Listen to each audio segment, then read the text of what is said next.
Metric system and Cambridge system के comparison पे बात करेंगे, बच्चे को किस तरफ डालना है। Curriculum, books, methodology and then assessment. कुछ स्कूल्स एग्जिस्ट करते हैं जो कि बहुत अच्छा स्टूडेंट्स को क्रिटिकल थिंकिंग भी सिखा रहे हैं, लेकिन एक मिनिमम क्राइटेरिया तो होगा ना हर स्कूल के परफॉर्मेंस का। यहाँ पे सिस्टम का रोल नहीं है, यहाँ पर रोल आ जाता है स्कूल का और पेरेंट्स का। उन्हें किताबें पढ़ने की जरूरत नहीं है, वो पिछले 10 साल के पेपर्स कर लें। हमारे तो लोकल यूनिवर्सिटीज का भी यही हाल है। जब तक आपका बच्चा फुटबॉल नहीं खेलता, उसे नहीं पता चलता कि वो फुटबॉलर है। एक मिसकंसेप्शन है कि बच्चों के नंबर कट जाते हैं जब वो ओवर ए लेवल्स करते हैं। एक बच्ची पढ़ रही है और उसके साथ दूसरी बच्ची भी पढ़ रही है, जो उसे पता है कि इसको तो कुछ नहीं आता। यहाँ पे एक पॉलिसी बनती है, हुकूमत चेंज होती है, पॉलिसी चेंज हो जाती है। Father was in the army, तो मैं बहुत छोटे शहरों में रह के मैंने पढ़ा है। उन्हें हर स्टूडेंट में बहुत इंटरेस्ट था। Every school has to understand that the teacher can not stay stagnant. Stress level depend करता है कि आप पेरेंटिंग पे डिपेंड करता है। आप कहेंगे कि वो ना आपके पेरेंट्स आपको उस स्ट्रेस बोथ सिस्टम्स। बायोलॉजिकल बच्चों की जिम्मेदारी नहीं लेनी, थोड़ी वाइडर रिस्पांसिबिलिटीज हमें लेनी पड़ेंगी। जब आप पैसे कमाने लगते हैं तो उनको आपका पैशन अच्छा लगने लगता है।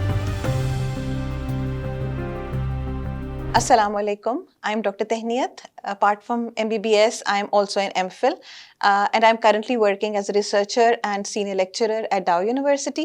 I also have experience in teaching Cambridge O and A-level students. इसके अलावा I am a mother of two, mashallah, and both of them are studying in the Cambridge system. मेरे साथ में साइमा है। अस्सलाम वालेकुम Saima. Saima is a teacher by profession.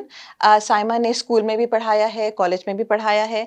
इसके अलावा साइमा ने मेट्रिक सिस्टम में भी पढ़ाया है और कैम्ब्रिज सिस्टम में भी पढ़ाया है। Saima has been involved in curriculum development also. She is a teacher trainer also. तो आज हम साइमा के साथ कुछ बहुत इम्पॉर्टेंट मसलों पे बात करेंगे जो कि हम एज पेरेंट्स फेस करते हैं कि बच्चे को कौन से स्कूल में भेजना है, कौन से सिस्टम को फॉलो करना है, उसकी क्या प्रायोरिटी सेट करनी है, उसका करियर पाथ क्या होना चाहिए। ये सारे चीज़ें हमें एज पेरेंट्स फ़ौरन सामने आ जाती हैं फोर फ्रंट के ऊपर। आज हमारा जो फोकस होगा साइमा के साथ गुफ्तगू में वो होगा कि हमारा जो बेसिकली एजुकेशन सिस्टम है उस पर बात करेंगे। स्पेसिफिकली हमें metric system and Cambridge system के कंपैरिजन पे बात करेंगे, क्योंकि ये एक साइमा एक प्रॉब्लम है जो कि सारे पेरेंट्स फेस करते हैं कि बच्चे को किस तरफ डालना है। लेकिन सबसे पहले मैं स्टार्ट करूंगी कि साइमा, आप का इतना वास्ट एक्सपीरियंस है in teaching, you have exposure to both the boards जो कि हम बात करें, जो मेन बोर्ड्स हैं हमारे यहाँ। इसके लेकिन इस सब के बावजूद जब आपके अपने बच्चों की बारी आई तो आपने उनके लिए होम स्कूलिंग को चूज़ किया। इसको एलाबोरेट करेंगे थोड़ा सा? देखिए, एजुकेशन को लेके मेरा परसेप्शन, मेरा ज़ाविया नज़र वक्त के साथ बहुत उसे आप बदलना कह लें या यूँ कह लें कि मैच्योर हुआ और ये चेंज हुआ। इनिशियली जब मैं ख़ुद पढ़ रही थी तो मेरे जहन में एक फ़िक्स पाथ था कि जी आपने अच्छा स्कूल, अच्छा कॉलेज और अच्छी यूनिवर्सिटी, उसके बाद एक सिक्योर करियर एंड प्रोफेशन। जब मेरे बच्चे छोटे थे तो भी मेरे जहन में ये था, लेकिन एजुकेशन सिस्टम में रहने के साथ, अपने बच्चों की एजुकेशन को देखने के साथ मैंने ये रियलाइज़ किया कि नहीं, इनकी एजुकेशन को जो है वो मैंने ख़ुद उसकी रिस्पॉन्सिबिलिटी लेनी है, आउटसोर्स नहीं करना। जब मैंने ये डिसीजन लिया और अपने बच्चों को होम स्कूलिंग उनकी स्टार्ट करी, तो उसके बाद फिर मैंने एक यूँ समझिए कि स्कूल वर्सेस होम स्कूलिंग का डिसीजन लेके और होम स्कूलिंग को ऑप्ट कर लिया। उसके बाद मेरे पास ये चैलेंज था कि अच्छा ठीक है, होम स्कूलिंग तो एक ख़ास वक़्त तक मैं करूँगी। उसके बाद मैंने ये देखना था कि क्या मैंने इन्हें कौन से बोर्ड से अपेयर कराना है। उनको एक स्टैंडर्ड से पास करने के लिए, एक उनको सर्टिफ़िकेशन के लिए मुझे एक बोर्ड सेलेक्ट करना था। उस वक़्त मेरे लिए मुझे जो बेहतर लगा वो कैम्ब्रिज बोर्ड था और मैंने अपने बच्चों को ओ लेवल्स और ए लेवल्स उसके बाद कराया। लेकिन जब मैं काम करती रही इन दोनों सिस्टम्स के साथ मुख्तलिफ ज़ावियों से, तो फिर जो है वो मैं उन्हें कंपेयर कर पाई और मेरी बहुत वही वाली बात के परसेप्शन बदलता चला गया। अब मैं समझती हूँ कि अब मुझे ये पता है कि दोनों सिस्टम्स के कौन से कंपोनेंट्स हैं जिन्हें हम, जैसे अभी आप बात कर रही थी कि हम उन्हें कंपेयर भी कर सकते हैं और उन पर उनको जो है वो एनालाइज कर सकते हैं कि किसी भी ज़ाविये से। साइमा, आप कुछ बता रही थी, आपने रिसर्च भी किया ना इस बारे में कि आपने बोर्ड्स जी को बिल्कुल, कंपेयर करने के लिए कुछ बोर्ड्स बिल्कुल। को क्या उसके बारे में बताएंगे? जी बिल्कुल, मैं एमफिल एजुकेशन जिस वक़्त कर रही थी, मेरा जो थीसिस था वो इस बारे में था कि मैट्रिक सिस्टम, आगा खान बोर्ड और कैम्ब्रिज बोर्ड, इन तीनों को हमने कंपैरेटिव एनालिसिस उनका करना था। तो हमने इसको इस तरह डिवाइड किया कि जी 4 कंपोनेंट्स जो बेसिक थे कि curriculum, books, methodology and then assessment. उनकी बेसिस पे मैंने कंपेयर कर रही थी। So let's talk about curriculum first. पहले करिकुलम को लेते हैं। आपके ख्याल में मैट्रिक और कैम्ब्रिज के करिकुलम में क्या डिफरेंस है मेन? देखिए, कैम्ब्रिज के करिकुलम को जब हम देखते हैं तो हमें लगता है कि एक प्रॉपर करिकुलम है। कैम्ब्रिज के हर टीचर के पास वो करिकुलम बिल्कुल। मौजूद होते हैं हम्म। और वो उसे ये पता होता है कि मुझे इस करिकुलम को लेके चलना है, और वो उसके लिए different books, reference books use करती है। स्टूडेंट्स भी डिफरेंट रेफरेंस बुक्स यूज़ करते हैं। जबकि मैट्रिक सिस्टम में हम ये समझते हैं कि एक किताब होती है जो कि सिंटैक्स बुक बोर्ड की होती है और उस किताब से इम्तिहान हो रहे होते हैं, बिल्कुल, जबकि क्योंकि ऐसा बिल्कुल नहीं है। हम जब पढ़ रहे थे तो मैंने जब एफएससी किया तो हमें बता दिया जाता था कि जी ये किताब है, ये बायोलॉजी इससे आएगी, इससे फिजिक्स आएगी और इससे and so on and so fourth. तो हर सब्जेक्ट की एक किताब होती थी और हम किताब को फॉलो करते थे। करिकुलम जैसे कुछ किसी चीज का नाम हमने नहीं सुना था। जब मैं कैम्ब्रिज सिस्टम में आई और मैंने पढ़ाना शुरू किया तो मुझे पता चला कि उसमें वहां पे प्रॉपर करिकुलम था और उस करिकुलम के लर्निंग आउटकम्स थे जो कि बड़े डिटेल्ड थे, and every learning outcome had a teacher guide with itself. So there was another document जो कि टीचर्स के लिए था, जिसकी एक्सेस बच्चों के पास नहीं थी। सो हर लर्निंग आउटकम को कैसे पढ़ाना है और उस लर्निंग आउटकम की क्या क्या रिक्वायरमेंट्स हैं, स्टूडेंट्स पर्सपेक्टिव से भी था जो कि बच्चों के लिए था, जबकि वो टीचर पर्सपेक्टिव से भी था। तो उसमें नाउ कैम्ब्रिज के अंदर देयर आर, आपको भी पता ही है, आपने पढ़ाया ही है कि देयर आर रेफरेंस बुक्स, या आप ये कहें कि किताब का एक फ्रेमवर्क तो देते हैं, लेकिन आपको ये नहीं आता कि जी इस किताब से वो आएगा। अब वो जो सिलेबस है वो आएगा, अब आपकी जैसे मर्जी आप उसको पढ़ लें। तो क्या मेट्रिक सिस्टम में has anything changed over this time, या अभी भी ऐसा ही है क्या कि किताबें हैं और बेसिकली किताब से आएगा? बिल्कुल, एज़ अ स्टूडेंट और एज़ अ टीचर मुझे यही पता था कि इसमें सिर्फ़ एक किताब होती है। लेकिन जब मैंने इसमें काम करना शुरू किया तो मुझे पता चला कि नहीं, हमारे यहाँ फ़ेडरल की तरफ से एक पूरा फ़ेडरल करिकुलम डिपार्टमेंट है, ठीक है? करिकुलम विंग जो है ना, वो ये डिसाइड करता है कि पाकिस्तान के करिकुलम में कौन से सब्जेक्ट में क्या पढ़ाया जाएगा, जो कि एक बहुत डिटेल्ड डॉक्यूमेंट होता है, जिसमें कॉम्पिटेंसीज़ पे बात होती है, स्टैंडर्ड्स पे बात होती है। इसी तरह उसके बाद उनकी बेस पर स्टूडेंट लर्निंग आउटकम्स हर टॉपिक वाइज जो अच्छा। है वो डिवाइस होते हैं। हमारा जो बहुत कॉम्प्रिहेंसिव डॉक्यूमेंट प्रिपेयर हुआ था 2006 में करिकुलम का, उसे रेफ़र किया जाता रहा है। उसके बाद जो है वो 2016 में दोबारा उसे रिवाइज़ किया गया। अभी करंटली 2023 में जो है वो एक रिवाइज़्ड करिकुलम आया है और ये ग्रेजुअली जो है इस डॉक्यूमेंट को इम्प्रूव किया जा रहा है, अपडेट किया जा रहा है। ये बात एज़ अ टीचर और एज़ अ स्टूडेंट मुझे कभी नहीं पता थी। तो यही प्रॉब्लम नहीं है? इस वक़्त लाइक अच्छा, जो बिल्कुल। कंज्यूमर है उस, या जो यूजर है उस करिकुलम का, अगर उसी को पता नहीं है कि ऐसा कोई करिकुलम एग्जिस्ट करता है, हुँ, हुँ, या हुँ। आप ये कहें कि जी टीचर को नहीं पता कि there is a curriculum that exist, तो where does that curriculum exist? हाँ, बिल्कुल ठीक। देखिए, अगर मैं इसको यूँ कहूँ ना कि ये बात तो तय हो चुकी है मेरे ख़्याल से कि गवर्नमेंट की सतह पर कि हमारे सिस्टम में प्रॉब्लम्स हैं। उन प्रॉब्लम्स को हाइलाइट किया गया और आइडेंटिफ़ाई करने के बाद उसके सॉल्यूशंस पे अब काम किया जा रहा है। ये काम अभी से नहीं, पिछले कई सालों से किया जा रहा है, जिसमें एक एस्पेक्ट जो है वो ये करिकुलम डेवलपमेंट और फिर उसकी इम्प्लीमेंटेशन पे भी काम करना है। अब इस करिकुलम को बिल्कुल ये एक प्रॉब्लम रही कि जी टीचर को ये पता था कि किताब बस है और इस किताब से इम्तिहान आएँगे। 2016 का लेकिन उसके बाद जो चेंजेस किए जा रहे हैं वो ये हैं कि अब आपका एसएलओ बेस्ड एग्ज़ामिनेशन सिस्टम को इम्प्लीमेंट करने की बात हो रही है।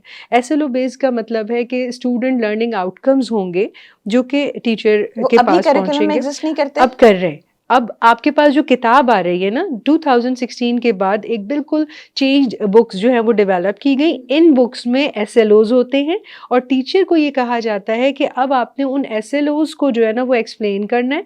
बुक आपकी एक रेफ़रेंस के तौर पे आपने यूज़ करनी है। बुक को डिज़ाइन ही ऐसे किया गया कि वो एसएलओ को एक्सप्लेन करे। नहीं, एसएलओ कहाँ एग्जिस्ट कर रहा है, करिकुलम में या किताब में? करिकुलम देखिए, जो करिकुलम डेवलप हो रहे हैं ना, उसमें एसएलओज़ मौजूद हैं, ठीक है?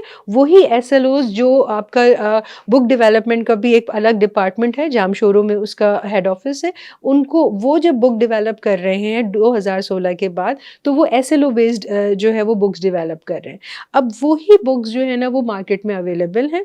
उसके बाद से, यानी ये ग्रेजुअल एक प्रोसेस की तरह हुआ है। पहले कुछ किताबें 9th की आई, फिर 10th की, फिर अब फर्स्ट ईयर और सेकंड ईयर। अब हमारे पास जितनी भी किताबें हैं इस बोर्ड में, वो हमारे पास SLO बेस्ड है। अब सवाल ये पैदा होता है कि ये तो हमारी बात हो गई कि करिकुलम की, हमारे सिस्टम के पास एक बहुत कॉम्प्रिहेंसिव करिकुलम है, अपडेटेड करिकुलम है, उस करिकुलम की बेस पे बुक्स डेवलप कर ली गई हैं। उन बुक्स को जो है, अब मामला जो आता है वो थर्ड फेज में वो आता है कि उसको टीचर, उसको किस, उसकी पेडागोजी क्या है, वो किस मेथड के तहत जो है उन टॉपिक्स को पढ़ा रही है। ठीक है, तो नहीं, उससे पेडागोजी, पहले तो ये प्रॉब्लम आता है ना कि वो करिकुलम टीचर तक पहुंचे।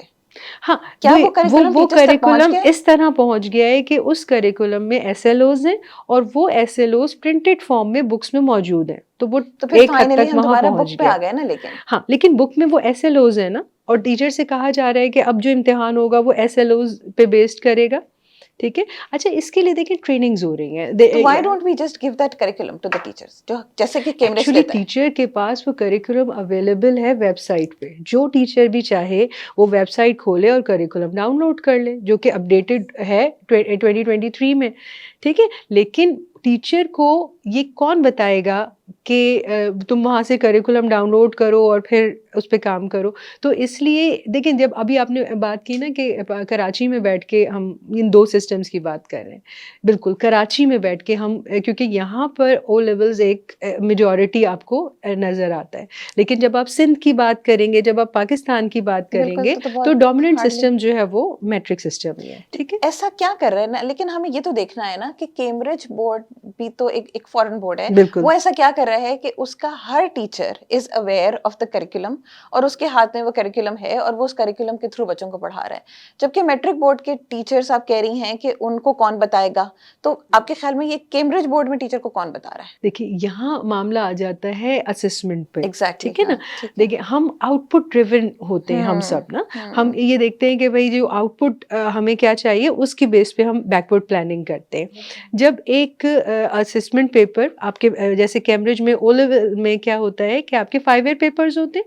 ठीक है, जिसे हम 10 years में क्या होता कहते है हैं, नहीं नहीं, बहुत, हम उन्हें हाँ। क्या पास पेपर्स पास कहते हैं। पेपर्स होते ठीक हैं, है, जी जी, हाँ। जैसे कैम्ब्रिज सिस्टम में पास पेपर्स होते हैं, इसी तरह मैट्रिक बोर्ड में हम उसे 5 इयर्स या 10 इयर्स पेपर कहते हैं। ठीक है, तो जब भी एक टीचर पढ़ाना शुरू करता है, क्योंकि वो आउटपुट ड्रिवन है, तो वो उठाता है और वो देखता है कि अच्छा जी, असेसमेंट में क्या आएगा, बिल्कुल। क्या आएगा, कैसे आएगा, उसी बेस पे वो प्रिपेयर कराता है अपने स्टूडेंट्स को। ठीक है, क्योंकि मैट्रिक बोर्ड के हर टीचर को पता है कि हर साल यही सवाल आएंगे और इसी तरह आगे पीछे करके आएंगे, तो वो उसी तरह अपने स्टूडेंट्स को प्रिपेयर कर देता है।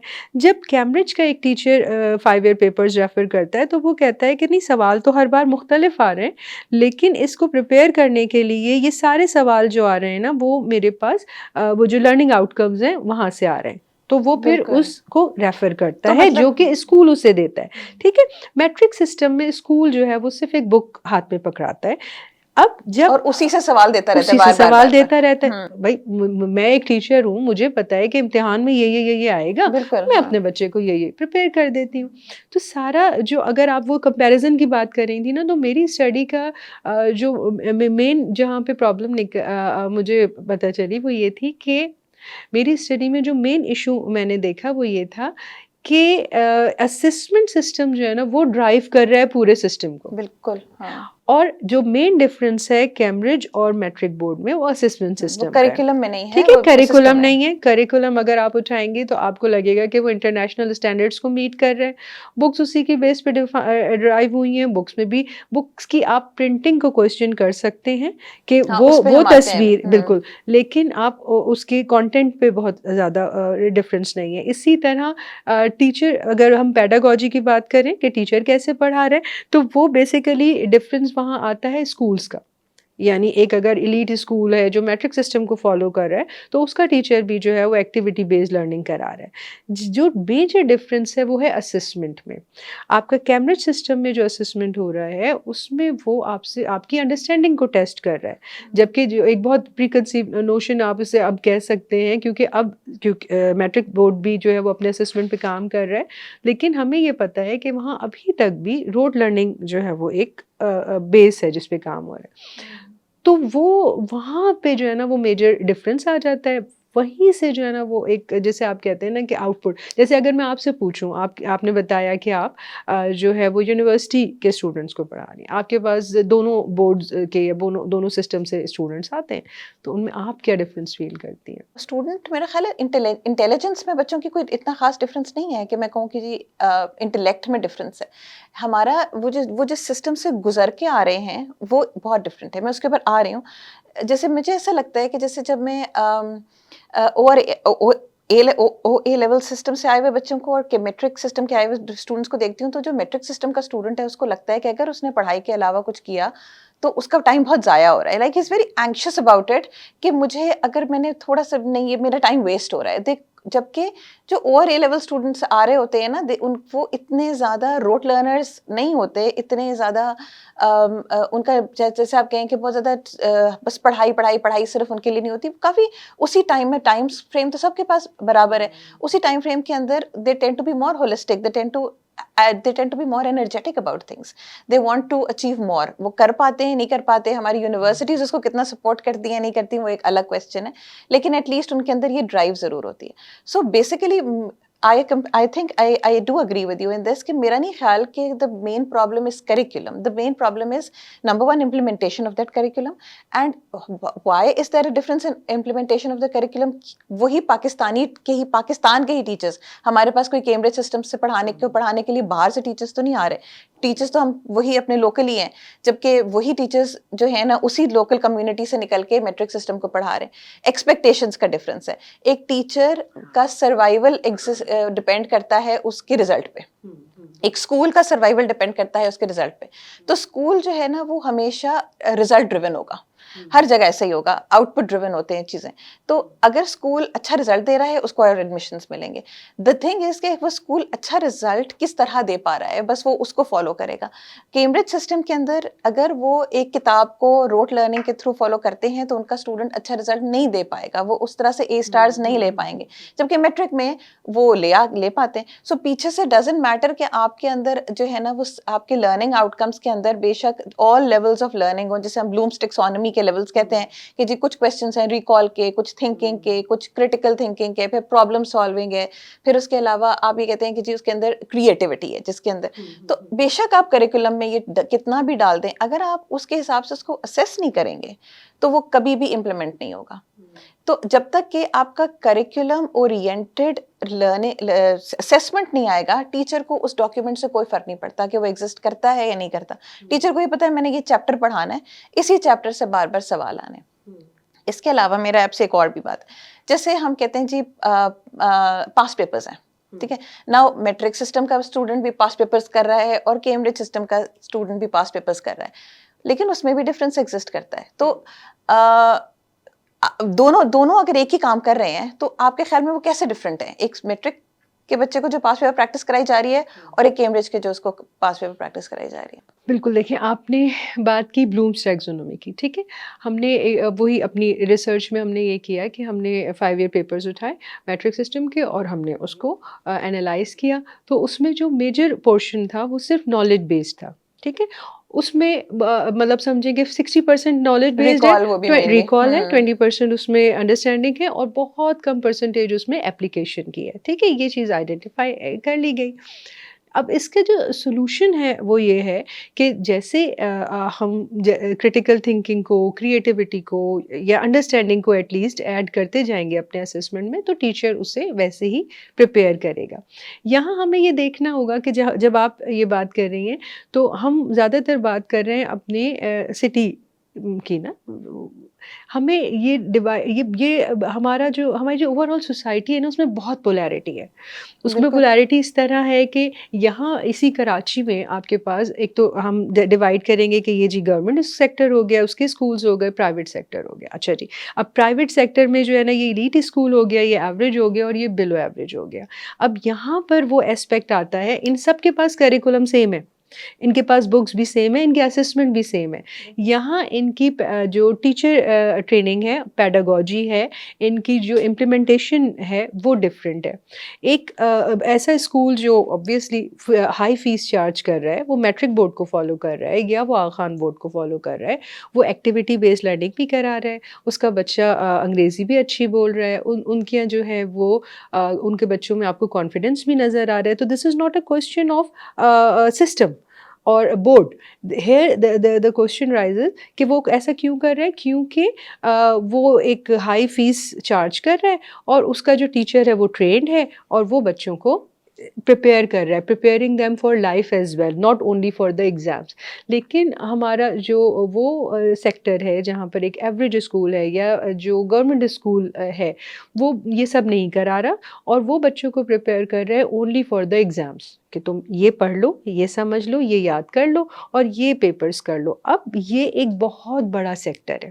जब आप इसकी परसेंटेज देखेंगे ना, तो जो आपकी वर्क फोर्स है उसकी मेजॉरिटी जो अब आप आएगी बाहर, वो वर्क फोर्स आ रही है यहाँ से, यानी आपके matric board along with this huge number of students who are just doing rote learning, और फिर ये निकल के आपकी वर्क फोर्स बन रही है। वहाँ से जो प्रॉब्लम्स आ रही हैं वो फिर आपको फोर्स करती हैं या वो फिर आपको और मुझे इस बारे में सोचने पे मजबूर करती हैं कि भाई मसला कहाँ है, और वो फिर हम देखते हैं कि अच्छा जी एजुकेशन सिस्टम में कोई मसला है और वो और कहाँ। सिर्फ ये उनमें मसला नहीं है, ये ओवरऑल हमारी सोसाइटी का मसला है ना।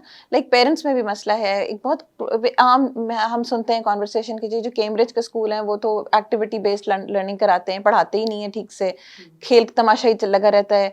उनकी एक्टिविटीज़ ही ख़त्म नहीं होती, उनके इवेंट्स ही ख़त्म नहीं होते। और हम ये देखते खर्चे हैं कराते कभी हैं। कभी एज पेरेंट्स हम भी तंग हो जाते हैं कि बस ये एक्टिविटीज़ ही एक्टिविटीज़ चले जा रही हैं, तो पढ़ोगे कब।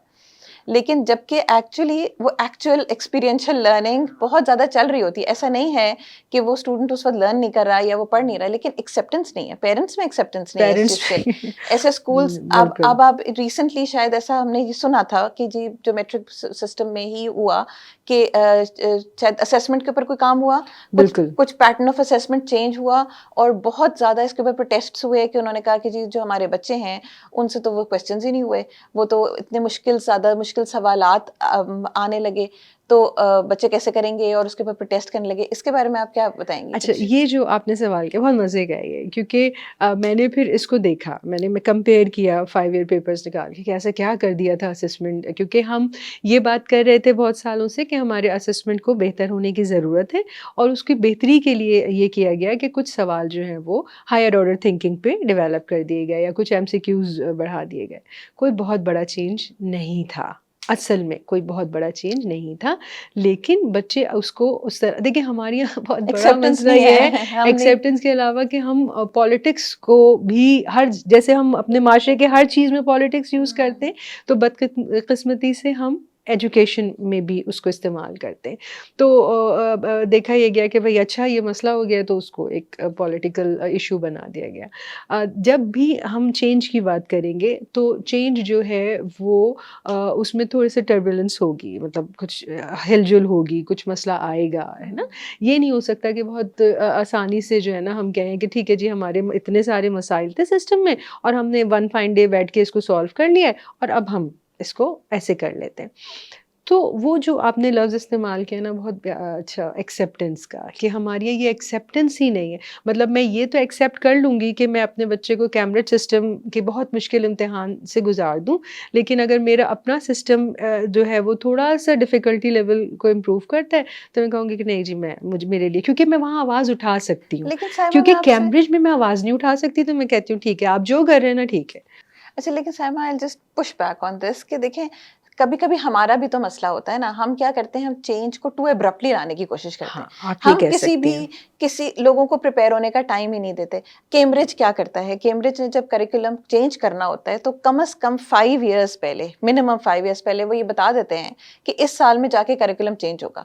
अगर 2023 में जैसे उन्होंने ये साइंसेस का करिकुलम चेंज किया, तो I think if I am putting this the years right, तो 2018 में जाके, बल्कि उससे भी आई थिंक पहले उन्होंने ये बताया था कि 2023 में हम ये करिकुलम चेंज करेंगे, करिकुलम का पैटर्न इस तरह से हो जाएगा, हम उसको ए लेवल के साथ मोर अलाइनमेंट करेंगे, जीसीई और आईजीसीएसई बोर्ड्स को हम मर्ज करना चाह रहे हैं। सो ये एक प्लान था। So there is a like a vision, जैसे विजन जो होता है वो 10 साल का, 15 साल का।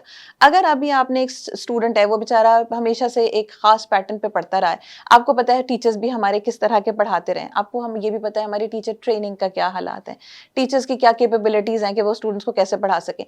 अचानक से आपने क्या किया कि ऊपर से लाके आपने उनके ऊपर से असेसमेंट को डिफिकल्ट कर दिया। तो डोंट यू थिंक कि हाँ ये तो फिर जस्टिफाइड है ना प्रोटेस्ट, बिकॉज हम उनकी हम उन्हें टाइम भी नहीं दे रहे, उस प्रिपेयर भी नहीं कर रहे। अब जैसे देखें, quantity of education can not be dissociated from quality of education. आप ये नहीं कह सकते कि जी आप स्कूल पे स्कूल बनाए चले जाएं और क्वालिटी बाद में देख लेंगे, ऐसा नहीं हो सकता ना, वो चलेंगे ही नहीं स्कूल्स, आपको क्वालिटी साथ साथ लानी है। सो जब आपको असेसमेंट चेंज करना है तो पीछे से आपको टीचिंग की क्वालिटी को साथ साथ बेहतर करना। बिल्कुल, ये सारे उसके कंटेंट हैं। देखिए, इसमें डिस्कनेक्ट वाली बात है। आपने बार-बार पूछा कि भई आपको कौन बताएगा कि आपके पास भी एक करिकुलम है, मेरी टीचर को कौन बताएगा? तो वो जो डिस्कनेक्ट है ना, वो ये है कि ये सारा काम जो हो रहा होता है ना, मैं जिसकी बात कर रही हूँ, ये हो रहा होता है गवर्नमेंट की सतह पे, ठीक है? हमारा एक सेक्टर है प्राइवेट स्कूल्स का, ठीक है? जिसको हमने बढ़ने दिया ठीक और है ना? खुला छोड़ दिया। खुला छोड़ दिया। अब ये एक डिस्कनेक्ट है इन दोनों के दरमियान में। शायद गवर्नमेंट स्कूल के टीचर के पास वो नेशनल स्टैंडर्ड्स जो बनाए गए वो पहुंच गए हों किसी तरह, लेकिन प्राइवेट स्कूल के टीचर के पास वो नेशनल स्टैंडर्ड्स जो बनाए गए वो नहीं पहुंचे। देखिए, अब मैं आपको एक मज़े की बात बताऊं। ये जो आपके प्राइवेट स्कूल्स होते हैं ना, इनकी एक लिमिटेशन होती है फीस स्ट्रक्चर की कि आपका ये साइज़ है, आपको हम इस बेस पे रजिस्टर कर रहे हैं, तो आप इससे ज़्यादा फीस चार्ज नहीं कर सकते, ठीक है? तो ये तो हमारा बिल्कुल ही डिफरेंट एक्सपीरियंस है क्योंकि हम तो ये देखते हैं कि प्राइवेट स्कूल्स को तो खुला छोड़ा हुआ है, लाइक 70,000, 80,000, 1 लाख, ये तो उनकी फीसें महीने की। ये वो स्कूल्स हैं जो कैम्ब्रिज सिस्टम को फॉलो करते हैं। इनके ऊपर वो ब्रैकेट नहीं लगता, ये ब्रैकेट कहलाता है, ठीक है? जो प्राइवेट स्कूल्स इसके अलावा होते हैं, जो मैट्रिक बोर्ड के से अपने आप को रजिस्टर कराते हैं, उनका एक ब्रैकेट होता है जिसे उन्हें फॉलो करना है। अब आप कहेंगे कि कुछ स्कूल्स तो बहुत अच्छा परफॉर्म कर रहे हैं उसी ब्रैकेट के अंदर, तो ये वो स्कूल हैं जो किसी फाउंडेशन के तहत हैं, ठीक है?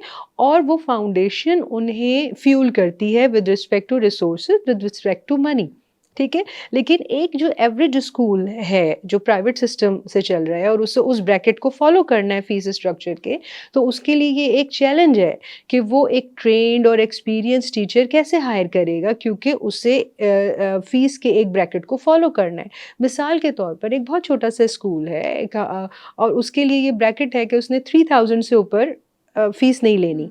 उसके पास 300 बच्चे भी अगर हैं तो वो तो वो टीचर को क्या पे करेगा? बिल्कुल, ठीक है ना? जब वो टीचर को पे नहीं करेगा और इंटरमीडिएट और बैचलर टीचर रख लेगा अनट्रेन्ड, ठीक है? तो उसके बाद क्या होगा? उसके बाद वो टीचर उन्हें प्रिपेयर नहीं कर पाती है, एक अच्छा जिसे आप कहते हैं ना उसका प्रोडक्ट एक कोई बहुत अच्छा प्रोडक्ट नहीं होता।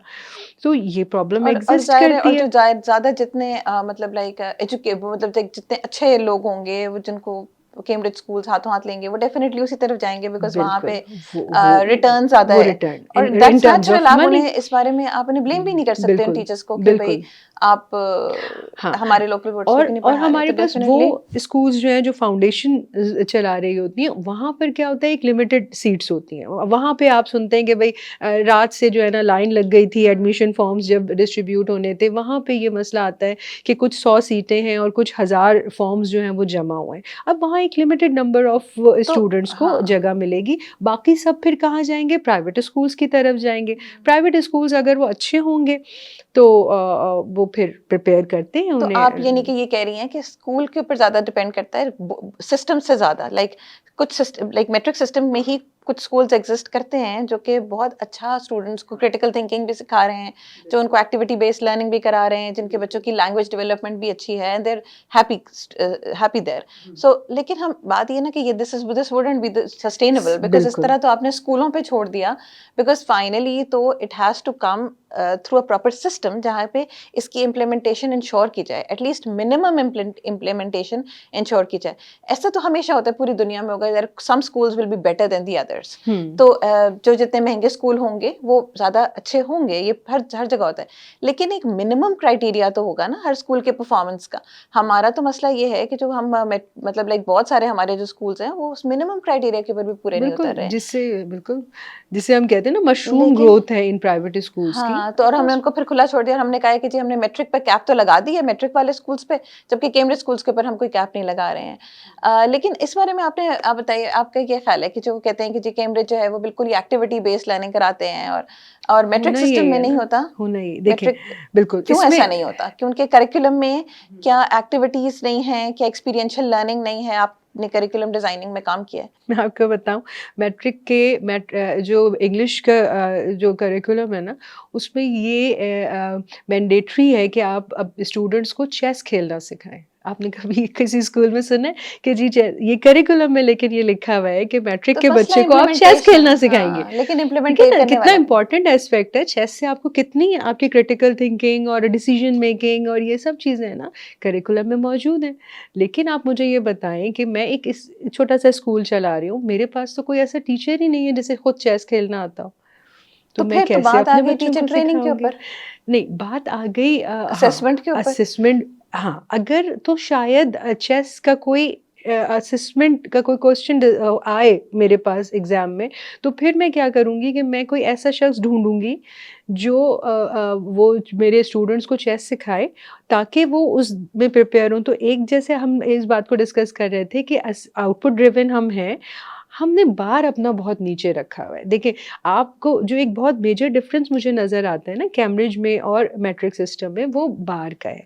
उनका बार जो है ना वो हाई है, तो वहाँ पर जो है ना वो टीचर क्या करता है, अपने आप को प्रिपेयर करता है। आपने ओ लेवल या ए लेवल को पढ़ाया है, क्या आपने ए लेवल के स्टैंडर्ड्स की बायोलॉजी पढ़ी हुई थी? नहीं, फिर आपने क्या किया? मैंने खुद ज़ाहिर है उसको पढ़ा और मैंने बेसिकली नॉलेज का मुझे कैसे प्रॉब्लम नहीं पढ़ा हुआ आपने? क्योंकि मुझे नॉलेज तो थी, मैंने मेडिकल हाँ। प्रोफेशन से मैं ताल्लुक़ रखती थी, तो मुझे इन चीज़ों की नॉलेज तो थी। जिसमें सबसे ज़्यादा मुझे जो चीज़ चैलेंजिंग थी, जो मैं कहूँगी कि एज़ अ टीचर मैंने शुरू के सालों में सीखी, वो ये सीखी कि ये बेसिकली असेसमेंट सिस्टम क्या है, टू बी ऑनेस्ट। मैंने एज़ अ टीचर जाके वो किताब तो पढ़ ली, वो मुझे सब आता था, लेकिन मेरा सबसे बड़ा चैलेंज ये था कि ये बात मैंने स्टूडेंट को कैसे समझानी है और फिर इन बातों से निकल के क्या-क्या, किस किस्म के उसके सवाल आ रहे हैं। Coming back to the past paper question, जो हम बात कर रहे थे पास्ट पेपर्स के ऊपर, देखिए हम जब कहते हैं कि जी मैं तो, आप मैट्रिक सिस्टम को तो छोड़ दें, मैं एक मेडिकल यूनिवर्सिटी में पढ़ाती हूँ। स्टूडेंट्स कैसे पढ़ते हैं, स्टूडेंट्स क्या करते हैं, पिछले 10 साल के पेपर निकालते हैं, उन्हें किताबें पढ़ने की ज़रूरत नहीं है, वो पिछले 10 साल के पेपर्स कर लें। हमारे तो लोकल यूनिवर्सिटीज़ का भी यही हाल है कि हमारी इतनी कोई जो है ना वो आप ये कहें रिपिटिशन ऑफ क्वेश्चंस है, नॉलेज बेस्ड क्वेश्चंस हैं कि वो 10 साल के सवाल कर लें तो वो अब के जाके फाइनल एग्जाम में बैठे आराम से पास कर लेंगे उसको। जबकि कैम्ब्रिज में हम, जब कैम्ब्रिज का जो बच्चा जब पास पेपर्स कराता है, जब मैं जैसे टीचर का पास पेपर्स कराती थी, तो मेरा फोकस ये होता था skill development plus developing and understanding. Pass papers में फिर भी करा रही होती थी बिकॉज आंसरिंग टेक्निक बच्चों को आपको सिखानी होती ही है, कुछ भी कर लें।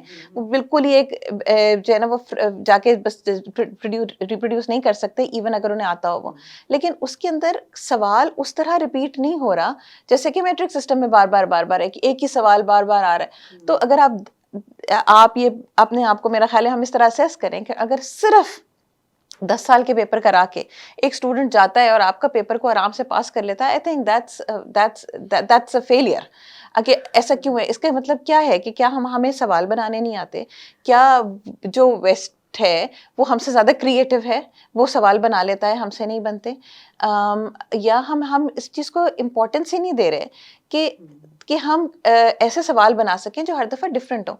हम वापस आते हैं उस बात पे, लर्निंग आउटकम्स की बात है कि हम कहते हैं कि मेरे लिए एज अ कैम्ब्रिज टीचर क्यों ज़रूरी है कि मैं उन लर्निंग आउटकम्स को फॉलो करूँ। बिकॉज अगर लर्निंग आउटकम ये कह रहा है that the child should have the ability और the child should have an understanding of this, so I know that he is going to test this understanding in many different veg.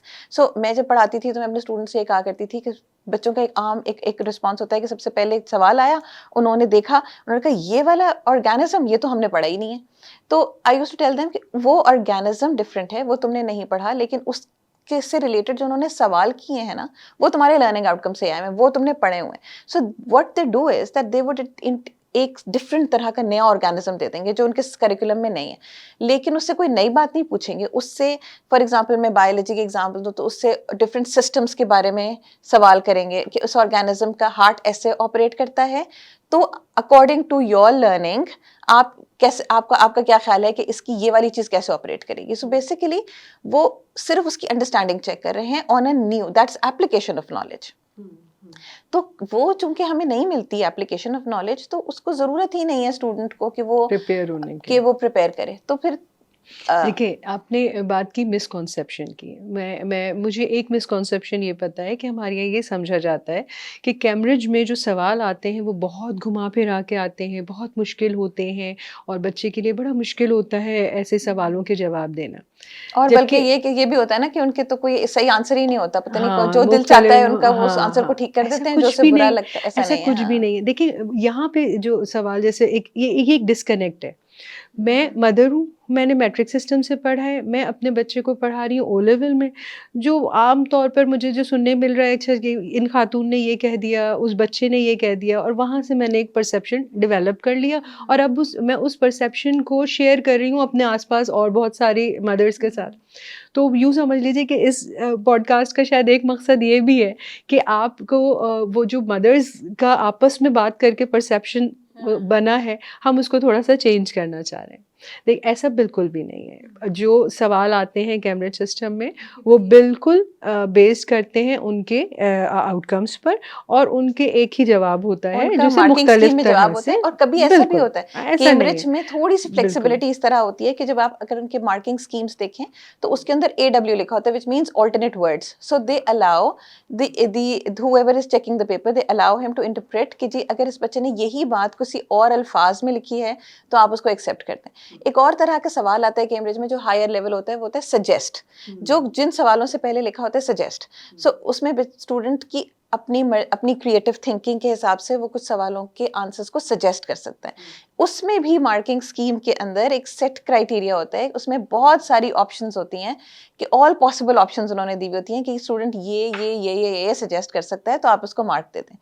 लेकिन उसके अलावा क्योंकि वो बहुत सारे लोगों ने मिलके एक अच्छी मार्किंग स्कीम बनी हुई ये होती है। बात आपको क्यों पता है? क्योंकि आपने ओ लेवल्स, ए लेवल्स पढ़ाया है। एक मदर हाँ। जिसने पढ़ाया नहीं है और जिसका बच्चा ये आके जो एक एवरेज बच्चा है, वो आके कहता है कि भाई मसला मुझ में भी नहीं है, मसला मेरी तैयारी में भी नहीं है, मसला तो ये लोग टीचर में पूछते है। हैं, टीचर में है, सिस्टम में है, असेसमेंट हाँ। में है। तो वो मदर उसको एक्सेप्ट करती है और फिर वो अपनी पड़ोसन से भी यही कहती है कि तुम्हें पता है मसला जो है ना सिस्टम में। तो लेकिन एटलीस्ट ये देखें एक फिर इसमें, हाँ, तो मिसकंसेप्शन है। फिर देखिए, हमें मदर्स को ये देखिए, भी तो कहना है ना हाँ, कि अ, बिल्कुल, जो आप मदर्स को कहना चाह रही हैं वो बताइए। हमें मदर्स को ये भी तो कहना है कि एटलीस्ट चलें, ठीक है, कुछ मदर्स हैं जिन्होंने पढ़ी लिखी नहीं है, उनका तो एक अलग ही एक प्रॉब्लम है, डेफिनेटली उसको एड्रेस करना है। लेकिन जो बहुत सारी, मैं तो एज अ टीचर भी, मैं I think I would, if I put it into some stats, so I would say 90% mothers, they don't know the curriculum of their children, although they are educated enough.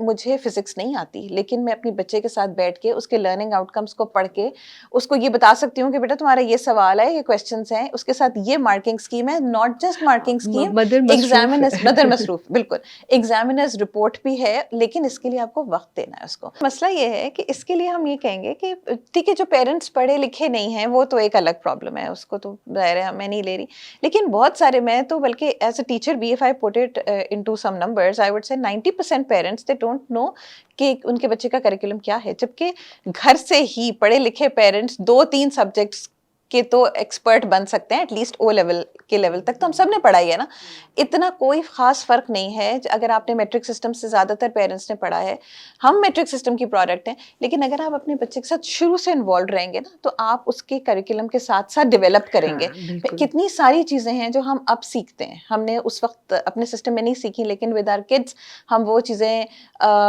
सीख रहे होते हैं, पढ़ रहे होते हैं, नई तरह की किताबें आती हैं, नई तरह के टीचिंग मेथोडोलॉजी आती है, तो बड़ा मज़ा आता है उस सब के अंदर।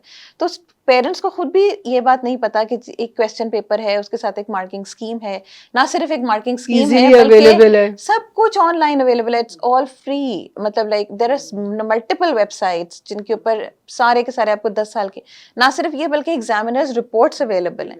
तो एग्जामिनर रिपोर्ट तो ये भी बताती है कि ये सवाल जब किया गया तो कितने स्टूडेंट्स ने इसको ठीक किया, कितनों ने गलत किया, जिन्होंने गलत किया उन्होंने क्या गलती की, तो ये यस आई एग्री कि ये वाली बातें मुझे भी जब मैंने पढ़ाया तो मुझे पता चली, which I think helped my children also, but these are things I think that parents should be aware of, and schools should make sure that they should conduct इस तरह की वर्कशॉप्स, पेरेंट वर्कशॉप्स। आप वैसे बड़े involve रहती हैं workshops के अंदर, आप कराती हैं पेरेंट वर्कशॉप्स? जी, और उसमें तो जो उसमें आप क्या अटेंडेंस पढ़ा? होती है वो बहुत कम होती है। ये बात भी इनफैक्ट बड़ा मसला है मैं वाकई, मैं एक हाँ। एलीट स्कूल में जैसे कहते हैं ना उसमें भी पढ़ा रही थी, उन्होंने वर्कशॉप कंडक्ट करने के लिए एक इंटरनेशनल स्पीकर बुलाया, और उस पेरेंट्स नहीं इंटरनेशनल आए? स्पीकर की मौजूदगी में इतने कम पेरेंट्स थे कि हमें जो है ना स्टाफ रूम से टीचर्स जमा करके जो है ना वो बिठाने पड़े, क्योंकि पेरेंट्स नहीं आए। तो यहाँ पेरेंट्स की सीरियसनेस और यहाँ पेरेंट्स की अवेलेबिलिटी का क्वेश्चन है। मैं ये नहीं कह रही कि मतलब उनकी अपनी मजबूरियाँ होंगी जो मुझे नहीं मालूम, लेकिन अवेलेबिलिटी का इशू है। और प्रायोरिटीज की भी बात प्रायोरिटीज़ है। की बात है। देखिए, आप उस वक्त तो बहुत परेशान हैं जब उनके रिजल्ट्स आ रहे हैं, और अगर आप जैसे आपने कहा कि जी मैट्रिक सिस्टम, तो आप एहतजाज भी कर रहे हैं, लेकिन आप उस वक्त क्यों नहीं कर रहे? क्योंकि देखिए, अब अगर एक मैट्रिक सिस्टम में भी एक बच्चा पढ़ रहा है, हम बात कर रहे हैं कि उसकी ग्रूमिंग जो है वो होनी है ना, तो मेरा ये बिलीव है कि ये पेरेंट की जिम्मेदारी है कि उस बच्चे के जो ट्रू पोटेंशियल्स है उसे एक्सप्लोर करे। ये जिम्मेदारी कुछ हद तक स्कूल की भी है। ये ठीक बड़ा है। कंट्रोवर्शियल, कहाँ पे पेरेंट की जिम्मेदारी है और कहाँ से स्कूल की जिम्मेदारी देखिए, शुरू होती है? बच्चा जो है ना वो पेरेंट का लेकिन है। मैं दोनों एक तो दूसरे को ब्लेम करते हैं। होम स्कूलर मदर हूँ। तो मैं ये समझती हूँ कि ये तो मेरी ज़िम्मेदारी है। लेकिन देखिए, स्कूल का बच्चा नहीं है। मैंने अपने बच्चे को की एजुकेशन को आउटसोर्स किया जब मैंने उसको स्कूल भेजा। लेकिन ठीक है? पेरेंट्स कहते हैं हमने पैसे दिए हैं, अब आप संभालें इसको, मेरा काम है, मैं इतना पैसे दे रहा हूँ आपको। ठीक है, मैं आपसे ये पूछती हूँ, आप डॉक्टर हैं, आप एक ऐसे डॉक्टर को जो बहुत सारे पैसे लेता है, अपना मरीज़ दे देते हैं और मरीज़ ठीक नहीं हो रहा, तो आप कहते हैं कि नहीं जी मैं पैसे देता रहूँगा, मरीज़ ठीक हो या नहीं हो मैं पैसे देता रहूँगा, आउटसोर्स करूँगा, आप ही ठीक करके दें। आप ऐसा नहीं करते। आप या तो डॉक्टर चेंज करते या खुद इंटरवीन करते हैं कि नहीं मैं कुछ करूँ, क्योंकि आपके लिए उसकी जान बहुत बिल्कुल बिल्कुल, अहमियत है। मैं एग्री करती हूँ इससे। उतनी ही उस बच्चे की इमोशनल, फिज़िकल वेल-बीइंग इम्पोर्टेंट है, जो बच्चा आपने स्कूल भेज दिया है। तो ये मेरे ख़्याल से, ये मेरा आप इस ओपिनियन समझने कि ये मेरी ज़िम्मेदारी है कि मेरे बच्चे के ट्रू पोटेंशियल्स मैं एक्सप्लोर कर पाऊँ, ठीक है? उसके लिए मुझे क्या करना होगा, उसे एक्सपोज़र देना होगा। अच्छे स्कूल्स ये करते हैं, आपके बच्चे जैसे आप कह रही हैं ना कि ये एक्टिविटीज़ कराते रहते हैं। अब वो एक्टिविटीज़ करा के दरअसल कर क्या रहे होते हैं? जब वो बच्चों को स्पोर्ट्स के लिए भेजते हैं ना, तो वहाँ से पता चलता है किसी बच्चे को कि ओहो! उसके अंदर तो जो है ना वो एक फुटबॉलर है। जब तक आपका बच्चा फुटबॉल नहीं खेलता, उसे नहीं पता चलता कि वो फुटबॉलर है या वो टेबल टेनिस अच्छा खेल सकता है। इसी तरह जब तक आपके बच्चे को ये मौका नहीं मिलता कि वो 4 लोगों को, 6 लोगों को और फिर 100 लोगों को एड्रेस करे, उसे पता नहीं चलता कि वो एक अच्छा स्पीकर है। हर बच्चे के लिए अच्छा स्पीकर होना ज़रूरी भी नहीं है। ठीक है? हम बच्चों से बात भी तो नहीं कम्युनिकेशन करते। स्किल्स अच्छी होनी चाहिए, लेकिन स्कूल अच्छा, यहाँ पे सिस्टम का रोल नहीं है, यहाँ पर रोल आ जाता है स्कूल का और पेरेंट्स का। अगर तो आज आपका स्कूल वो एक्सपोज़र दे रहा है तो बहुत अच्छी बात है। यहाँ वो बात आती है कि मेरे लिए एजुकेशन क्या है? तो मेरे लिए एजुकेशन ये है कि मेरे बच्चे के जो ट्रू पोटेंशियल्स हैं, यानी मेरे बच्चे को ये पता चल जाए एजुकेशन के थ्रू कि वो स्पोर्ट्समैन है, वो साइंटिस्ट है, वो राइटर है, वो आर्टिस्ट है, वो क्या है? और ये उसे कैसे पता चलेगा? वो उसे ऐसे पता चलेगा कि मैं उसे फुटबॉल भी कभी ना कभी बिल्कुल, ये खिला दूँ, एक्टिविटीज़ के थ्रू पता एक्टिविटीज़ के चलेगा। थ्रू पता बिल्कुल, चलेगा। तो बिल्कुल। वो जो पॉइंट है ना कि भई ये स्कूल्स क्यों इतनी एक्टिविटीज़ कराते हैं? वो इसलिए कराते हैं ताकि आपके बच्चे के ट्रू पोटेंशियल्स उसे पता चल जाएँ, जो कि एजुकेशन का बहुत इम्पोर्टेंट रोल है। तो मैं समझती हूँ आपने अभी जैसे ये कहा ना कि व्हाट इज़ एजुकेशन? ना, ये तो मेरा ख़्याल है कि ये एक ऐसा सवाल है जो कि हम यूजुअली इसके लिए बैठ के अपने लिए उसको आंसर नहीं करते, और बिकॉज़ हमें ये पता ही नहीं है कि हमारे लिए एजुकेशन क्या है, हम इधर-उधर परेशान फिरते रहते हैं। ये क्वेश्चन कि जी जो है ना फलाँ बोर्ड फ़ॉलो करना है, फला ये वाला बोर्ड फ़ॉलो करना है। सबसे पहले मेरा ख़्याल है उस सब सारी चीज़ों से बेहतर पहले जो क्वेश्चन है ना वो ये है कि what does education mean for me? जैसे जब मैं भी अपने जब बेटी को, बड़ी वाली बेटी को ये कैम्ब्रिज सिस्टम के अंदर हम लोग डाल रहे थे, तो बहुत सारे लोगों ने कहा कि नहीं इसको तो प्री मेडिकल करना है, इसको तो मेडिसिन करनी है आगे, उसको शौक था उस वक़्त, वो अब चेंज हो रहा है वो अलग बात है। लेकिन उसको मेडिसिन करनी है तो उसको जो है वो मेट्रिक सिस्टम में डालो, इंटर कराओ, क्योंकि जो है ना वो matric system, sorry Cambridge system के अंदर बच्चे जब ओ लेवल्स ए लेवल्स करते हैं तो उनके नंबर कट जाते हैं और उनका एडमिशन इन यूनिवर्सिटीज में नहीं होता। उस वक्त I was not very clear about these things to be honest. Although मैं पढ़ा भी रही थी, लेकिन कन्फ्यूजन्स लोग आपको बहुत इतना ज़्यादा कहते हैं कि आप खुद परेशान हो जाते हैं कि पता नहीं ये करना भी चाहिए कि नहीं। But then when we sat down and we thought about it, तो मुझे ऐसा लगा कि ठीक है, क्या होगा, एक खास यूनिवर्सिटी के अंदर नंबर नहीं आएंगे तो एडमिशन नहीं होगा, तो कहीं और हो जाएगा, कोई बात नहीं, बट एटलीस्ट मैं उसको वो वाले डोर्स तो उसके लिए ओपन करूँ जहाँ उसकी डेवलपमेंट, मेंटल डेवलपमेंट बेहतर होगी, जहाँ उसकी क्रिटिकल थिंकिंग स्किल्स बेहतर होंगी, जहाँ वो बेहतर क्रिएटिव एंजॉय कर सकेगी पढ़ाई को। अगेन एक और बहुत इंपॉर्टेंट बात जिस पर आई थिंक हमें बात करनी चाहिए वो ये है कि लर्निंग इज फन और not, actually it should be fun और नॉट। सो ये वाली चीज़ जो थी ना, तो इसलिए इन सारी चीज़ों को छोड़ के we did opt for O and A level system, irrespective कि जी फला यूनिवर्सिटी में मार्क्स की बेसिस पे एडमिशन होना है तो होगा या नहीं होगा। ऑल्दो ये भी अब मैं कहूँगी कि ये भी एक बहुत इम्पॉर्टेंट एक मिसकंसेप्शन है कि बच्चों के नंबर कट जाते हैं जब वो और ए लेवल्स करते हैं। मैं आपको बताती हूँ कि ये ऐसा क्यों सोचते हैं लोग। सोचते ये है basically there is a problem, and again हमसे कहते हैं ना कि क्यों दोनों सिस्टम्स के अंदर कंपैरिजन आता है बार बार, because there are some inherent problems with the Cambridge system which are not exactly contextualised for our own system. उसका प्रॉब्लम ये है कि जब एक स्टूडेंट हमें फाइनली, जैसे जो पब्लिक सेक्टर यूनिवर्सिटीज हैं, स्पेशली मेडिकल यूनिवर्सिटीज, वहाँ मार्क्स की बेसिस पे एडमिशन होता है। स्टूडेंट के ओ लेवल बिल्कुल। के इंटर के मार्क्स होते हैं, मेट्रिक इंटर के, या और ए लेवल्स के मार्क्स होते हैं, प्लस एमडी कैट होता है। उन सब का एग्रीगेट बनता है एट अ सर्टेन वेटेज, और जो मेरिट में हाई होते हैं वो डाउ मेडिकल कॉलेज और फिर सिंध मेडिकल कॉलेज और इस तरह से वो चले जाते हैं। तो जो स्टूडेंट ए लेवल्स करता है वो या ओ लेवल्स करता है, वो मैक्सिमम क्या अचीव कर सकता है, वो एक ए स्टार अचीव कर सकता है। वहाँ नंबर तो आते नहीं है। ठीक है। उनको अब ए स्टार को मार्क्स में कन्वर्ट करने के लिए हमारे पास एक आईबीसीसी है, जो हमारा जो कन्वर्जन करता है, इक्विवेलेंस निकालता है जिसे कहते हैं। बिल्कुल। वो जो इक्विवेलेंस निकलती थी कुछ अर्सा पहले, वो ये थी कि A star was 90 marks and A was 85 and B was 80। So एक बच्चा जिसने ए स्टार लिया है वो मैक्सिमम 90 नंबर ले सकता है 100 में से, ठीक है। जबकि वो बच्चा जो कि मैट्रिक सिस्टम से आ रहा है वो 99 भी ले सकता है। फॉर एग्जांपल आप मैथ जैसा सब्जेक्ट ले लें, वो 100 मार्क्स भी ले सकता है, बिल्कुल। लेकिन कैम्ब्रिज का बच्चा ए स्टार लेके भी 90 ही ले सकता है। इसको लोग बोलते थे कि 10 नंबर कट जाते हैं, ऐसा कटते नहीं हैं, लेकिन उसके मार्क्स कम आते थे। तो ये उन स्टूडेंट्स को डिसएडवांटेज होता है इस लिहाज से कि वो मैक्सिमम उतने मार्क्स नहीं ले सकते, जबकि हमारे बोर्ड्स तो खूब बहुत भर भर के नंबर दे रहे हैं, जो हमारा कॉन्सेप्ट है। आपसे मैं बात करी थी कुछ देर पहले, तो आपने कहा कि ऐसा नहीं है, आप प्लीज उसको भी इलैबोरेट कर दीजिएगा। लेकिन जब जब ये चीज़ होती है, लेकिन फिर साथ साथ मैं ये भी देखती हूँ कि जब एप्टीट्यूड टेस्ट होते हैं, तो ये तो एक खास तरह की यूनिवर्सिटीज होगी ना जो सिर्फ मार्क्स बेस्ड एडमिशंस करें। हर यूनिवर्सिटी तो ऐसे नहीं करी। देयर आर मेनी यूनिवर्सिटीज जो कि एप्टीट्यूड टेस्ट ले रही हैं। So in whenever there is question of such tests, तो the O and A level system से आए हुए students they tend to do better in aptitude tests. थोड़े से भी जो हायर अब जो जरा बाहर के पैटर्न्स को फॉलो करने वाली यूनिवर्सिटीज हैं, कुछ पाकिस्तान में यूनिवर्सिटीज हैं जो सैट स्कोर्स की बेसिस के ऊपर एडमिशंस कर रही हैं। एसएटी में कौन से बच्चे इवन देते भी, आई डोंट थिंक कि मैट्रिक सिस्टम के बहुत बच्चे कम ज्यादा देते हैं, एसएटी बहुत भी कम देते देते हैं, हैं, जब बहुत जो कि कम। बाहर की यूनिवर्सिटीज के लिए रिक्वायरमेंट है, हमारी यूनिवर्सिटीज की रिक्वायरमेंट है बहुत सारी।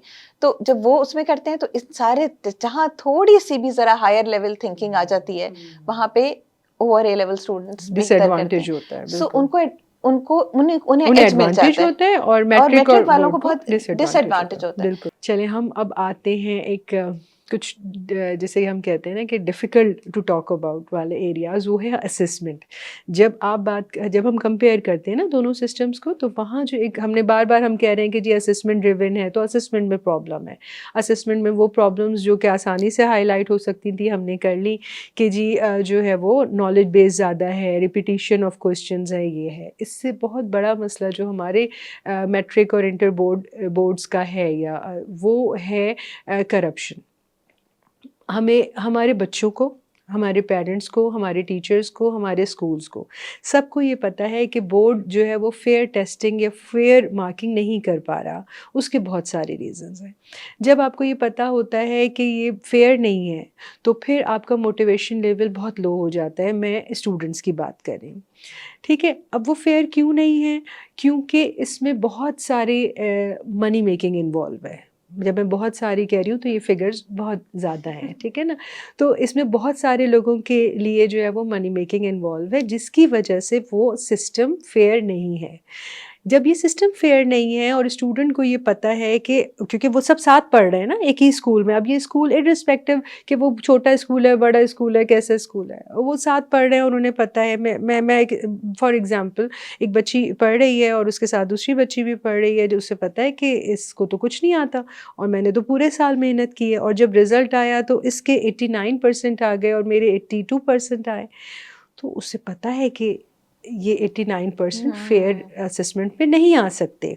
वो डिमोटिवेट भी होती है, वो फिर शायद अपने अब्बू से कहती हो कि भाई अगले साल कुछ करें मेरे लिए भी।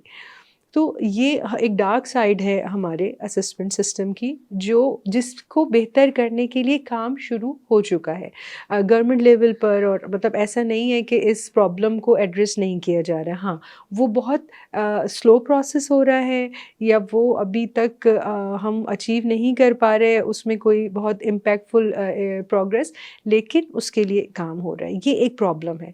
इसी तरह असेसमेंट की एक और प्रॉब्लम है जिसे हम बार बार कह रहे हैं असेसमेंट ड्रिवन। हमने एक सर्वे किया कुछ दीनी मदरसों के बच्चों से, उनसे पूछा गया कि भाई ये 20 अहादीस हैं जो आनी है और 25 तुम्हारे करिकुलम में, तो तुम कितनी पढ़ोगे?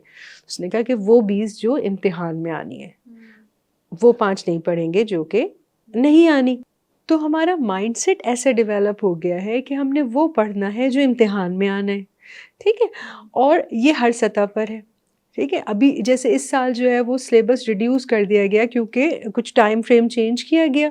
एग्ज़ाम्स जो हैं वो थोड़े से पीछे लेके आए, मई के बजाय मार्च में लिए जाने का प्लान बना, तो सिलेबस रिड्यूस कर दिया गया। तमाम स्कूलों ने सिर्फ वो पढ़ाया जो कि रिड्यूस सिलेबस था, वो कंटेंट नहीं पढ़ाया। अब वो कंटेंट मिसिंग रह गया ना उस बच्चे की लाइफ में से।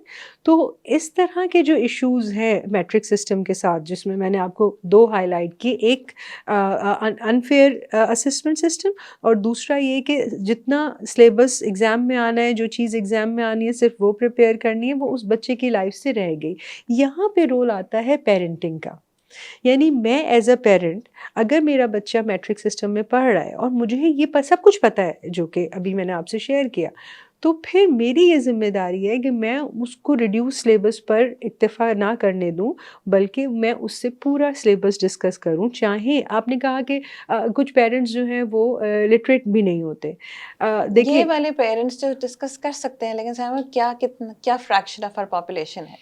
It's such a minor fraction, like most of the parents हमारे यहाँ, मेरा नहीं ख्याल कि हम लोग इतना बच्चों के साथ वो इतने लिटरेट हैं कि वो मैं सिलेबस डिस्कस कर सकें। मुझे आप तो एक एजुकेशनिस्ट हैं, एक टीचर हैं, आप ये कह सकती हैं कि मैं अपने बच्चे के साथ बाकी सिलेबस करवा लूंगी, लेकिन don't you think that actual responsibility does fall with the education system हाँ, in this? I do. It's we मैं कांट पुट इट टू मेरा पेरेंट्स ना। नहीं मेरा ये तो फिर वही वाली बात हो गई कि जी जब स्कूल में अगर आप जैसे जाके कह रहे हैं कि जी मुझे समझ में नहीं आ रहा, तो वो कह रहे हैं कि तुम जो जाओ जाके ट्यूशन पढ़ लो। तो नहीं स्कूल एज अ मैं सिस्टम हमें ये चीज तो बहरहाल एजुकेशन सिस्टम से ही आनी है, हम पेरेंट्स पे नहीं छोड़ सकते इस चीज को। भई मैं फिर आपको यही कहूँगी कि जो मसला आप आपके शहर में आप ये कहते हैं कि जी सिक्योरिटी का मसला है तो मैंने अपना गार्ड रख लिया है, पानी का मसला है तो मैंने ये हर चीज़ का आपने सॉल्यूशन निकाला है ना। आप सिस्टम की वजह से आप ये तो नहीं कहते कि क्योंकि मैं गार्ड अफ़ोर्ड भी कर सकता हूँ और मुझे सिक्योरिटी का मसला भी है, लेकिन मैं गार्ड नहीं रखूँगा कि ये तो हुकूमत की ज़िम्मेदारी है, आप गार्ड रख लेते हैं। है ना? लेकिन ऐसी एज बहुत सारी एजुकेशनिस्ट चीज़ें तो हम करते ये हैं। नहीं कहेंगे ना। देखिए एज़ अ पेरेंट तो मैं ये कर रही हूँ, या एज़ अ पेरेंट तो आप भी ये लेकिन कर आप रही ये हैं। कर सकती हैं, हाँ, अब ये सवाल आता है, आपके अंदर ये मैं एबिलिटी थोड़ा-सा है। ना आइडियलिस्टिक अप्रोच रखती हूँ। मैंने ये कहानी सुनी हुई है कि एक खातून ने कहा कि हमारी अम्मी पढ़ी-लिखी नहीं थी और उनकी निगाह भी कमज़ोर थी। लेकिन वो हमें बिठाती थी पढ़ने के लिए, और जब हम पढ़ते थे और जहाँ हम अटकते थे ना, वो इससे पहले हमें नहीं पता था कि वो ना पढ़ सकती हैं और ना वो, तो वो ना कहती वो एकदम से ना जैसे डाँटती सी थी, टोकती थीं, और उसके बाद हम दोबारा उसे पढ़ते थे और हम सही पढ़ लेते थे।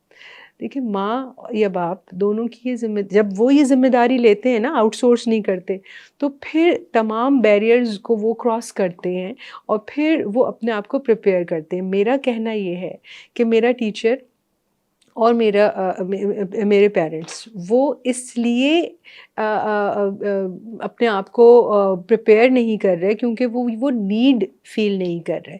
आपने कहा कि जब आपने कैम्ब्रिज सिस्टम पढ़ाना शुरू किया तो आपको खुद बहुत कुछ पढ़ना पड़ा दोबारा। आपने पढ़ा क्योंकि आपको उस सिस्टम के लिए अपने आप को प्रिपेयर करना था। मैंने जब मैट्रिक सिस्टम पढ़ाना शुरू किया तो मैं मेरे लिए तो बहुत आसान था, वही सवाल थे, वही जवाब थे, मैंने तो अपने आप को प्रिपेयर नहीं किया, ठीक है? इसी तरह एज़ अ मदर जब मैं ये अफ़ोर्ड कर ले रही थी कि मैंने अपने बच्चे को एक अच्छे स्कूल में भेज दिया, तो मैंने वो एफ़र्ट्स नहीं की जो आप कह रही हैं कि एज़ अ पेरेंट मुझे करनी चाहिए थी। तो ये तो मेरा डिसीज़न है ना as a teacher, as a mother, as a father कि मेरी प्रायोरिटीज़ क्या हैं? मैं कितना सीरियस लेती हूँ एजुकेशन को। अगर मेरे लिए एजुकेशन ये है कि एक अच्छी यूनिवर्सिटी तक पहुँच जाए और वहाँ से पास आउट होके अच्छे सेट करियर पे चला जाए, तो फिर तो मैं यही देखूँगी कि भई कौन-सा सिस्टम जो है वो उसे यूनिवर्सिटी एडमिशन में सपोर्ट कर रहा है। लेकिन अगर मेरी प्रायोरिटी ये है कि मेरा जो बच्चा है वो लाइफ़ के लिए बहुत प्रिपेयर्ड हो और लाइफ़ के लिए उसको पता हो कि प्रायोरिटीज़ क्या हैं और वो ये सब गलत और सही में डिफ़रेंशिएट कर पाए, तो फिर मैं सीरियसली के लिए खुद भी काम करूँगी ना उसके साथ-साथ। तो उसमें सारी चीज़ें आ जाएँगी जो हमने अब तक डिस्कस की हैं। मैं इस ज़िम्मेदारी को बहैसियत टीचर, बहैसियत स्कूल और बहैसियत मदर, मैं इस ज़िम्मेदारी को खुद लेने पे बिलीव करती हूँ। साइमा, आपकी मैं बात से एग्री करती हूँ कि आप कह रही हैं कि पेरेंट्स को रिस्पॉन्सिबिलिटी लेनी चाहिए, लेकिन आपको ये बात हम सब जानते हैं कि हम और आप तो जिस सोशल क्लास से बिलोंग करते हैं या जिस एजुकेशनल बैकग्राउंड से बिलोंग करते हैं, हम एटलीस्ट ये बात भी कर पा रहे हैं। हमारे मुल्क की मेजॉरिटी वहाँ लाया करती है जिनके पास तो ना आवाज़ है, और डेफिनेटली उन्हें उनकी उनके अंदर अवेयरनेस लाना, उन्हें ट्रेन करना, वो भी एक खास तबके का काम है जिसमें से हम और आप शामिल हैं। सो हमारे ऊपर रिस्पॉन्सिबिलिटी डबल है। It's not just as parents and teachers, but our responsibility also to train the society. So अगर हम नहीं करेंगे तो फिर कौन करेगा वाली चीज़ है ना। तो अगर हम और हम कोई ऐसी अनोखी बात तो नहीं कर रहे कि हम कहें कि जी एजुकेशन सिस्टम दुनिया में किसी ने बेहतर नहीं किया, और सिर्फ हाई इनकम कंट्रीज को भी छोड़ दें, आप लो मिडिल इनकम कंट्रीज की बात करें, look at Bangladesh, look at Sri Lanka, look at India. उन्होंने अपने एजुकेशन सिस्टम में सिग्निफिकेंट रिफॉर्म्स ले आए over very short period of time, और लिटरेसी को उन्होंने कहाँ से कहाँ पहुंचा दिया, अपने एजुकेशन सिस्टम्स को बेहतर कर दिया, अपने लोकल बोर्ड्स को बेहतर कर दिया। अगर वो ये अचीव कर पाए, तो हमारे साथ क्या प्रॉब्लम है कि हम ये नहीं कर पा रहे? देखिए, अब जो मैं बात करूँगी ना वो मेरा ओपिनियन हो सकता है, ठीक है? वो और मेरा इस मामले में ओपिनियन ये है कि मसला जो है वो सीरियसनेस का भी है, कुछ हद तक। मसला जो है वो मतलब आप उसे विलिंगनेस कह लीजिए, ठीक है? जब आप कुछ करने के लिए विलिंग होते हैं ना, तो फिर देयर इज़ नो बैरियर, आप उसे कर जाते हैं। हम ऐसा नहीं है कि हमारी यहाँ कोशिशें नहीं हुई। आप अगर मैं बात करूँ हमारा एक बहुत बड़ा डेवलपमेंट सेक्टर है। डेवलपमेंट सेक्टर जो कि टीचर ट्रेनिंग पे काम करता आ रहा है। आप यूएसएड के प्रोग्राम्स यहाँ होते रहे हैं। एशियन डेवलपमेंट बैंक जो है वो लोन्स दे देकर और यहाँ पे बहुत सारी ट्रेनिंग्स कराता रहा है। करिकुलम पे काम हुआ है जैसे मैंने आपको बताया। तो ऐसा नहीं है कि हमने काम नहीं किए हैं। यानी ये जो प्रोजेक्ट्स होते हैं ना ये एक बहुत बड़े जिसे आप कहते हैं ना बजट के साथ ये प्रोजेक्ट्स काम कर रहे होते हैं। मैं खुद एक प्रोजेक्ट अभी जिसके साथ मैं मुंसलिक हूँ, उसका बहुत बड़ा एक बजट है, जो कि लोन है एशियन डेवलपमेंट बैंक का। तो काम तो किया जा रहा है बहुत सारे। अच्छा, ये एक एस्पेक्ट हो गया। दूसरा प्राइवेट सेक्टर में भी जैसे अगर हम नाम लें तो आपके पास ये टीसीएफ है, द सिटीज़न फाउंडेशन, बहुत काम कर रहे हैं। बहुत इसी काम तरह कर रहे हैं वो लोग। इस तरह अख़ुवत फाउंडेशन है, बहुत सारे लोग बहुत काम कर रहे हैं एजुकेशन सेक्टर में। हमारे यहाँ क्योंकि एक तो बहुत डेंसली पॉपुलेटेड है, तो जब काम भी किया जाता है तो वो पॉपुलेशन का जो फैक्टर है वो उस काम को छोटा कर देता है। दूसरा जो मैंने विलिंगनेस की बात करी, इम्प्लीमेंटेशन जब हम इन सब की करने पे आते हैं तो मतलब बहुत सारे फैक्टर्स हैं जो हर्डल्स हैं। लेकिन अगर आप जो जिन कंट्रीज़ का आपने नाम लिया तो मैं बस उसके लिए खामोशी इख्तियार करना पसंद करूँगी, क्योंकि वाक़ईतन जब मैं ये समझती हूँ कि विलिंगनेस होती है, तो जैसे मैंने नाम लिया कि बहुत सारे जो हैं वो हमें सपोर्ट सिस्टम के तहत हमें ये सब कुछ मिला, और फिर भी हम कोई बहुत इम्पैक्टफुल काम नहीं हो पाया।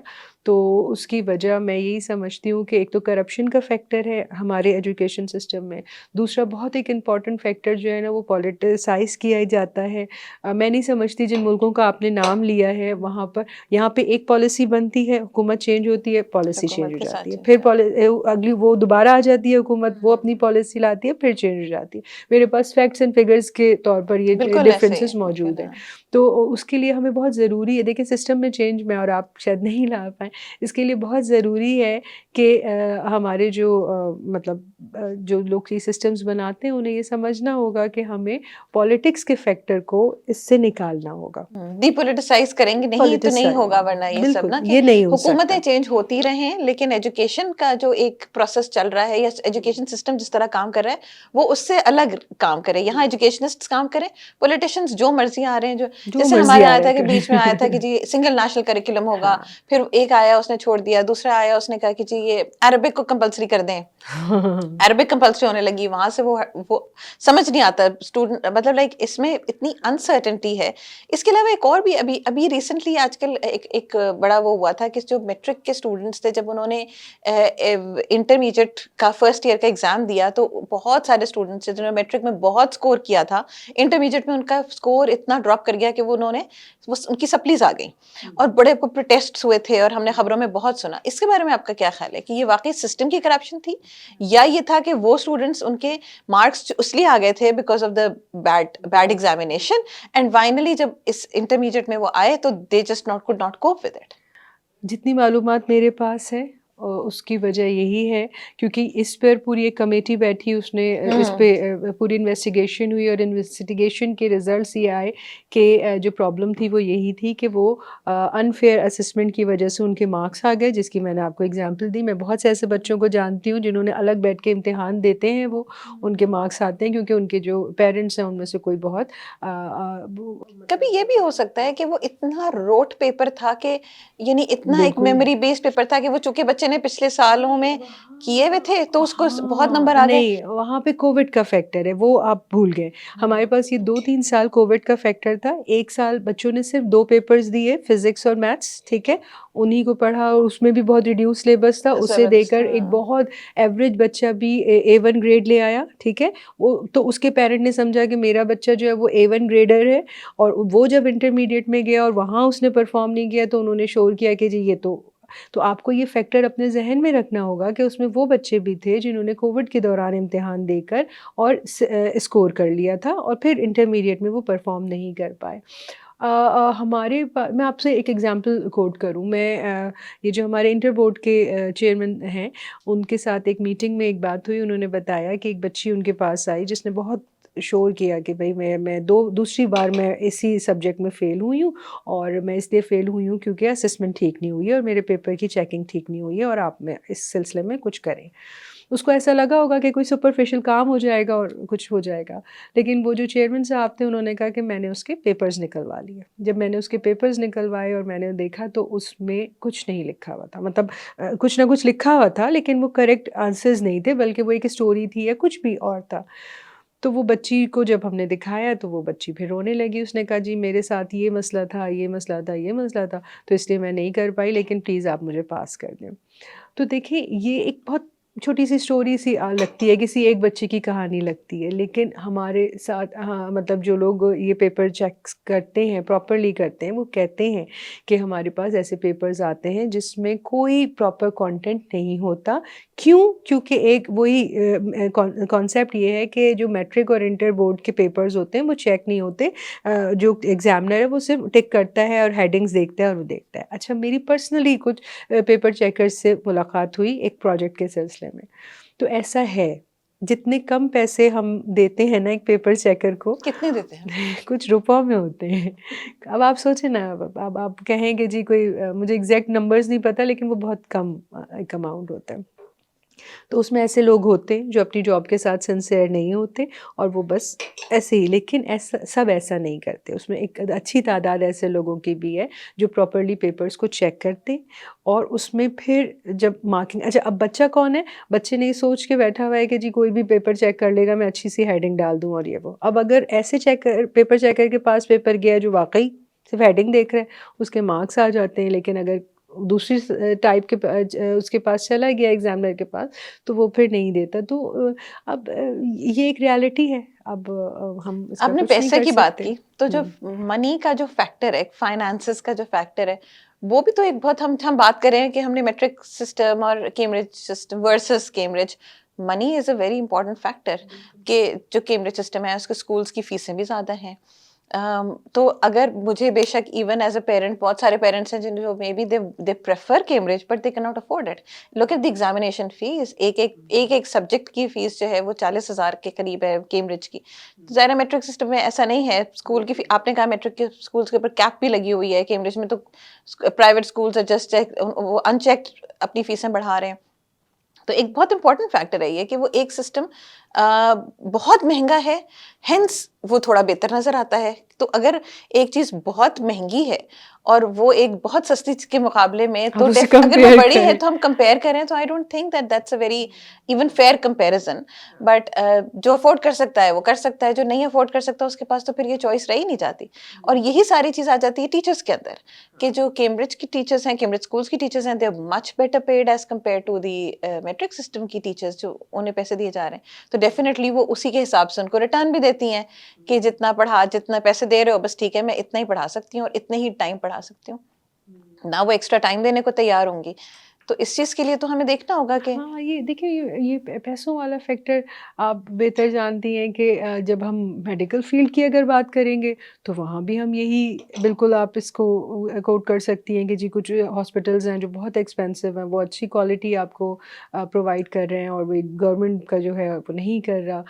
आप इसको किसी भी शोबे में ले आइए, मैं इसे ऐसे समझती हूँ कि बहैसियत माशरा हमने यहाँ हमारा डिक्लाइन है। हमने बहुत, मतलब मैं वो स्टोरीज़ पढ़ती हूँ कि भई एक, मतलब मेरी अम्मी बताती थी कि ऐसे भी असातिज़ा थे जो कि जब आप एब्सेंट होते थे तो वो आपके घर घर आ पहुँच जाते जाते थे, थे। बिल्कुल, या वो हाँ। असातिज़ा भी थे, वो कहते थे कि तुम मुश्किल हो रही है ना, शाम में मेरे घर आओ, मैं इसे हल कराता हूँ। उसको इसके कोई लिए एक्स्ट्रा मैं आपको पैसे नहीं मैंने देते थे। मैंने पढ़ा है, मैंने बहुत छोटे मेरे my father was in the army, तो मैं बहुत छोटे शहरों में रह के मैंने पढ़ा है। तो जैसे मरी का जैसे शहर है, लेकिन वहाँ पे मेरे टीचर्स जो थे वो बिल्कुल ऐसे नहीं थे जैसे कि आपको कराची में टीचर्स मिलते हैं। वो काबिल लोग थे, मगर मतलब मुझे उनकी काबिलियत पे बिल्कुल शक नहीं है, बट हाँ उनके लैंग्वेज स्किल्स उतने अच्छे नहीं थे। वो उस तरह से स्मार्ट नहीं थे जैसे आप यहाँ के टीचर्स को स्मार्ट कहते हैं, या उनकी करियर काउंसलिंग इतनी स्ट्रांग नहीं थी। लेकिन उन्हें हर स्टूडेंट में बहुत इंटरेस्ट था। सो मेरे वो वाक़ई ये चीज़ मैं कहूँ कि मैंने एक्सपीरियंस किया है कि अगर किसी दिन मैं ना आऊँ 2 दिन, तो वो शायद मेरे घर को पे फ़ोन करके मेरे पेरेंट्स से पूछेंगे कि खैरियत है, कि क्या हुआ? तो वो वाला जो एक एक वन मिस टू हो वन गया ना, काइंड ऑफ वो मिस हो कनेक्शन गया। था, क्या वो अब है टीचर्स में? मिस हो गया ना। एक्सेप्ट कोई एक्सेप्शनल केसेस होंगे ऐसे, लेकिन overall as a it's a society money हमने मेकिंग इसको इंडस्ट्री मिस नाउ। कर दिया है। बिल्कुल हमने हाँ। मिस कर। इसी तरह मैं आपको बताऊं, जैसे अभी मैंने आपको एक एग्जांपल दी, एक टीचर की, गवर्नमेंट स्कूल, जो कहता है कि जी मेरे पास तो साइंस टीचर नहीं था और मुझे तो साइंस आती नहीं, लेकिन मैं as a science teacher appoint हुआ हूँ। ठीक है। लेकिन ऐसे मतलब मैं इंटीरियर सिंध की आपको, मैं पर्सनली मिली हूँ ऐसे टीचर्स से जिनका सब्जेक्ट नॉलेज बहुत स्ट्रॉन्ग है। वही आपकी बात, उनको अंग्रेज़ी बहुत अच्छी नहीं आती, उर्दू नहीं आती, क्योंकि उन्होंने सिंधी में ही पढ़ा है, लेकिन उनकी सब्जेक्ट पे बहुत स्ट्रॉन्ग ग्रिप है। ऐसे टीचर्स हमारे पास मौजूद हैं, वो पढ़ा भी रहे हैं, लेकिन वही वाली बात है, तादाद की कमी जो है उस इम्पैक्ट को फ़ील नहीं होने लेकिन देती। साइमा, उनमें मुझे थोड़ा-सा देखिए, जब हमने पढ़ा था द टाइम वाज़ डिफरेंट था। हमारे पास टीचर का रोल डिफरेंट था और अब टीचर का रोल इवॉल्व कर गया है। अब स्टूडेंट के लिए acquisition of knowledge is no problem. Student does not need a teacher to acquire knowledge. उसके पास यूट्यूब है, उसके पास हजार चैनल्स हैं, वो कहीं से भी पढ़ लेगा।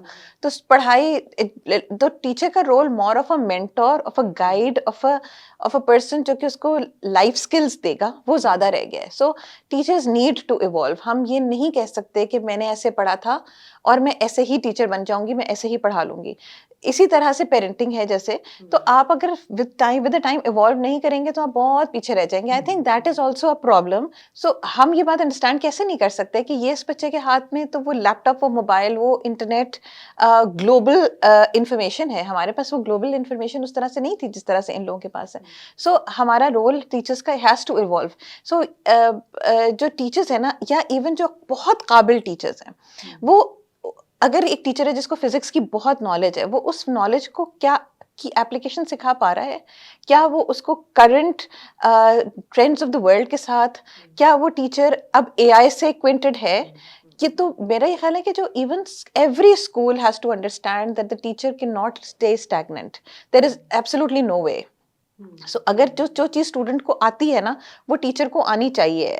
सो देयर इज नो वे। अगर टीचर स्टूडेंट अब एआई को यूज करके बहुत सारे काम कर सकता है, तो आपका जो फॉर्मेटिव्स का सिस्टम है या होमवर्क देने का सिस्टम है, उसका पॉइंट ही नहीं रह गया। आप प्रोजेक्ट देंगे, वो उसके लिए वो उसको कुछ नहीं सिखाएगा बिकॉज अब एआई है। सो जब तक टीचर को ये बात नहीं पता होगी और टीचर एक प्रोग्रेसिव नहीं होगा इस लिहाज से, तो ऐसा नहीं हो सकता। So we all have to like take move 2 steps ahead of the students ना। टीचर ट्रेनर को पहले ट्रेन होना है, फिर टीचर को ट्रेन करना है और टीचर को ले जाके क्लासरूम में ये बात बतानी। असल जो काम है वो तो सवाल करना है ना, कि सही सवाल। जैसे हम बात कर रहे थे कि मेरे लिए एजुकेशन क्या है, तो मेरे लिए एजुकेशन ये है कि मेरे बच्चे को या मेरे स्टूडेंट को सवाल करना आ जाए। ठीक है, जवाब तो उसे फिर मिल ही जाएंगे। मिसाल के तौर पर मेरी अपनी बेटी है जो मुझे लगता है कि बहुत एकेडमिकली वो बहुत अच्छे शायद असेसमेंट को स्कोर ना कर पाए, लेकिन जिस तरह के वो सवाल करती है वो बहुत इंटेलेक्चुअल उसकी एक डेप्थ होती है। इसी तरह लेकिन अगर मैं अपनी बेटी से ये कहूँ कि बेटे जो वो इम्तिहानी निज़ाम है वो ये कह रहा है कि तुम्हें तो जवाब देने हैं, तो ये बिल्कुल ऐसे ही होगा कि मैं उससे कहूँ कि एक दरवाज़ा है जिसकी हाइट कम है, तो तुम अपना कद नहीं बढ़ने दो और ताकि तुम उस दरवाज़े से गुज़र सको। या मैं उससे ये कहूँ कि तुम ग्रो करो जितना तुम्हें ग्रो करना है इंटेलेक्चुअली, जब उस दरवाज़े से तुम्हें पास होना होगा जो कि मैट्रिक भी हो सकता है और ओ लेवल भी हो सकता है, तो फिर तुम अपना सर थोड़ा-सा झुका के और उस दरवाज़े से गुज़र जाना। तो हमारे सर ने हमें ये एग्ज़ाम्पल सिखाई थी और हमने इसको बिल्कुल पकड़ लिया कि हाँ, हमने उसको ग्रो करने देना है। जब दरवाज़े से गुज़रना होगा तो वो अपना सर झुका लेगी। तो सही अच्छे सवाल करने के काबिल बनाने के लिए क्या करना है? अब ये सवाल पैदा होता है ना कि भाई मैं क्या करूँ कि मेरा बच्चा अच्छा सवाल करे? तो वो मेरा बच्चा अच्छा सवाल उस वक़्त करेगा जब वो मेरे साथ एज़ अ असिस्टेंट मौजूद होगा रियल लाइफ़ में। मैं बहैसियत मदर कुछ ना कुछ तो कर रही होंगी, चाहे वो घर के काम हो। वहाँ जब वो मेरे साथ मेरे इर्द-गिर्द होगा तो वो फिर ये सवाल करेगा कि ये जो आप ये कर रही हैं वो क्यों कर रही हैं? और वहाँ मैं बहुत जिसे कहते हैं ना तहम्मुल के साथ उससे हर बात ये बताऊँ कि मैं ये इसलिए कर रही हूँ। और ये स्किल बहुत शुरू से डेवलप होगा, ये ये एंड बहुत में आके डेवलप नहीं होगा। बिल्कुल। मैं जैसे हम लोग जब इंग्लिश में जब हम एफएससी में और इस तरह की जो एसेज आया करते थे इंग्लिश में, मुझे याद है, तो टॉपिक क्या होता था? Quaid-e-Azam, a picnic, importance of a science. Picnic, हाँ, importance importance of of science. वो साइंस। चंद एक 10-12 टॉपिक्स थे, उनके ऊपर एक किताब भी थी जिसको एसेस का नाम था उस किताब का, और उसके बारे में मशहूर था कि ये बुक पढ़ लो अच्छी तरह से और इसमें से किसी एक टॉपिक पे ऐसे आ जाएगा। सो इवन आप कैसे किसी ना उसकी लैंग्वेज डेवलपमेंट हो रही है ना उसकी क्रिएटिविटी हो रही है, जबकि जब मैं अपने बच्चों को के साथ जब मैंने इनके जो एक अच्छे स्कूल्स हैं या जो अच्छे करिकुलम को फॉलो करने वाले स्कूल्स हैं, वो इस तरह के टॉपिक्स पे बच्चों को नहीं लेके आते शुरू से। So if there is rather than asking the child to write on a picnic, आप उसे कह रहे हैं one morning when I woke up I saw, खत्म। Now you'll all it's all up to your creativity, how you start this, how you take up this phrase and how you create a story. So there is a difference in just like narrating a picnic, जो कि आपने एक फर्जी picnic अपने दिमाग में एक ऐसे की किताब को पढ़ के बनाई हुई है, उसी को बार बार लिखते जाएं क्योंकि अब मुझे नंबर चाहिए। सो अगेन एग्जामिनेशन सिस्टम, अगर एग्जामिनेशन सिस्टम बार बार वही a picnic, an accident, a journey, Quaid-e-Azam और इस तरह के टॉपिक्स के ऊपर एसेस देगा, तो स्टूडेंट्स का तो फिर अगर हर दफ़ा एक बहुत डिफरेंट किस्म की क्रिएटिव उनके पास एक्सरसाइजेज आएंगी, तो टीचर्स भी उनको इस क्रिएटिव एक्सरसाइजेज के लिए प्रिपेयर अभी करेंगे। आपने थोड़ी देर पहले कहा था कि क्या हमारे टीचर अच्छे सवाल नहीं बना सकते? यही कहा था ना आपने, और यही आप अभी भी कह रही हैं कि क्या हम क्यों अच्छे सवाल नहीं बना पाते? मैं आपको बताऊँ, ये जो आपका कैम्ब्रिज सिस्टम के जो सवाल बनते हैं, मैं सिर्फ फिज़िक्स की एग्जांपल दूँ, इसके एमसीक्यूज़ जो बनते हैं ना, वो एक-एक जो एमसीक्यू होता है ना, वो चार्ज्ड होता है और डॉलर्स में उसकी बहुत अच्छी पेमेंट की जाती है उस शख्स को जो वो एमसीक्यूज़ डिज़ाइन करता है। हर साल उन्हें नए एमसीक्यूज़ ऐड करने होते हैं, तो ठीक है। मैं इस अपने सिस्टम की अगर बात करूँ तो अगेन मेरे सिस्टम में जो पेपर सेटर है, पेपर सेटर कहलाता है, वो जो पेपर सेटर पेपर बनाता है, उसकी अपनी जो ग्रोथ है, वो बहुत इंटेलेक्चुअल ग्रोथ नहीं है और उसको बहुत कम पे किया जाता है पूरा पेपर डिज़ाइन करने के लिए, जबकि वहाँ पर एमसीक्यू जो है ना, वो उसे डॉलर्स में पेमेंट हो रही है। तो थोड़ी-सी बात घूम के फिर वहाँ आ जाती है कि रिटर्न्स थोड़ा-सा के ऊपर। रिटर्न्स के ऊपर। हुँ। दूसरी बात ये कि ऐसा नहीं है कि हम अच्छे सवाल नहीं, देखिए मैं और आप दोनों मैट्रिक सिस्टम से पढ़ के कैम्ब्रिज सिस्टम को पढ़ाते रहे हैं और बहुत रिनाउंड जो आपके पास टीचर्स मौजूद हैं जो कैम्ब्रिज सिस्टम के ऐसे बच्चे प्रिपेयर करते हैं जो स्ट्रेट एज ले आ रहे हैं और ये सब आपके सामने हो रहा है ना। तो ये कैसे मैट्रिक सिस्टम के लोग इस तरह कर रहे हैं, क्यों? क्योंकि वो अपने आप को अपग्रेड कर रहे हैं, अपडेट कर रहे हैं, ठीक है। तो उसके अलावा कोई हल उसके नहीं है। अलावा कोई हल नहीं है। दूसरी बात ये है कि मैं आपको, चले हम थोड़ा-सा एक पॉजिटिव एस्पेक्ट इसका देखते हैं। जैसे मैं डेवलपमेंट सेक्टर की बात कर रही थी, तो मैं थोड़ा-सा उस प्रोजेक्ट पे बात करूँ कि हम ये जो प्रोजेक्ट एक अभी एशियन डेवलपमेंट के ही उससे किया जा रहा है, उसमें असेसमेंट पहली बार जो है ना, वो सेकेंडरी बोर्ड के असेसमेंट सिस्टम पे काम किया जा रहा है और उसका जो ऑब्जेक्टिव है वो ये है कि तमाम जो, जैसे सिंध में कोई 5 बोर्ड हैं या उसके, ये सिंध का प्रोजेक्ट है, तो उन पाँचों बोर्ड्स के जो अलग-अलग चेयरमैन्स हैं उनको अप्रोच किया जा रहा है और एक ये पूरी बॉडी है जो इस पे काम कर रही है और वो काम ये है कि उसके स्टैंडर्ड्स को सेम कर दिया जाए। अभी हर बोर्ड अपने हिसाब से इम्तिहानी पेपर बनाता है, इम्तिहान लेता है, उसको स्टैंडर्डाइज़ किया जाए। उन पेपर सेटर्स को ट्रेन किया जाए कि वो अच्छे पेपर्स बनाएँ और वो अच्छे पेपर से मेरी मुराद है कि वो हायर ऑर्डर थिंकिंग को जो है वो असिस्ट कर सकें और ये काम शुरू हो गया है। मैं ये नहीं कहती ये काम शायद 1 साल में, 2 साल, ये एक प्रोसेस है जो कि एटलीस्ट अल्हम्दुलिल्लाह स्टार्ट हो गया है, जिसमें असेसर्स को, पेपर सेटर्स को, बोर्ड के जो एग्ज़ामिनर्स हैं उन सबको ट्रेन किया जा रहा है और with the passage of time होगा ये कि हमारे असेसमेंट के जो पेपर्स बनेंगे वो इम्प्रूव होंगे। ठीक है? इसके साथ इसी का एक और कंपोनेंट ये है कि जो टीचर्स हैं उन्हें ट्रेन किया जा रहा है। जैसे आपने पूछा कि भई आप असेसमेंट में चेंज ला रहे हैं लेकिन टीचर तो ट्रेन ही नहीं है आपका। तो इसका दूसरा कंपोनेंट जो है वो ये है कि टीचर्स को ट्रेन किया जा रहा है और एक उसमें एक वर्ड हम यूज़ होता है इनके करिकुलम में, टीपैक। टीपैक इज़ टेक्नोलॉजी, आपका पेडागोजी, कंटेंट नॉलेज, ठीक है ना? तो ये टीपैक के थ्रू जो है और क्रिटिकल थिंकिंग, ठीक है? तो इन चारों फैक्टर्स को जो है वो इंटीग्रेट किया जा रहा है टीचर ट्रेनिंग में और टीचर्स को एक बड़ी तादाद जो सेकेंडरी स्कूल टीचर्स की है 5 सब्जेक्ट्स के लिए, उनके लिए उन्हें ट्रेन किया जा रहा है।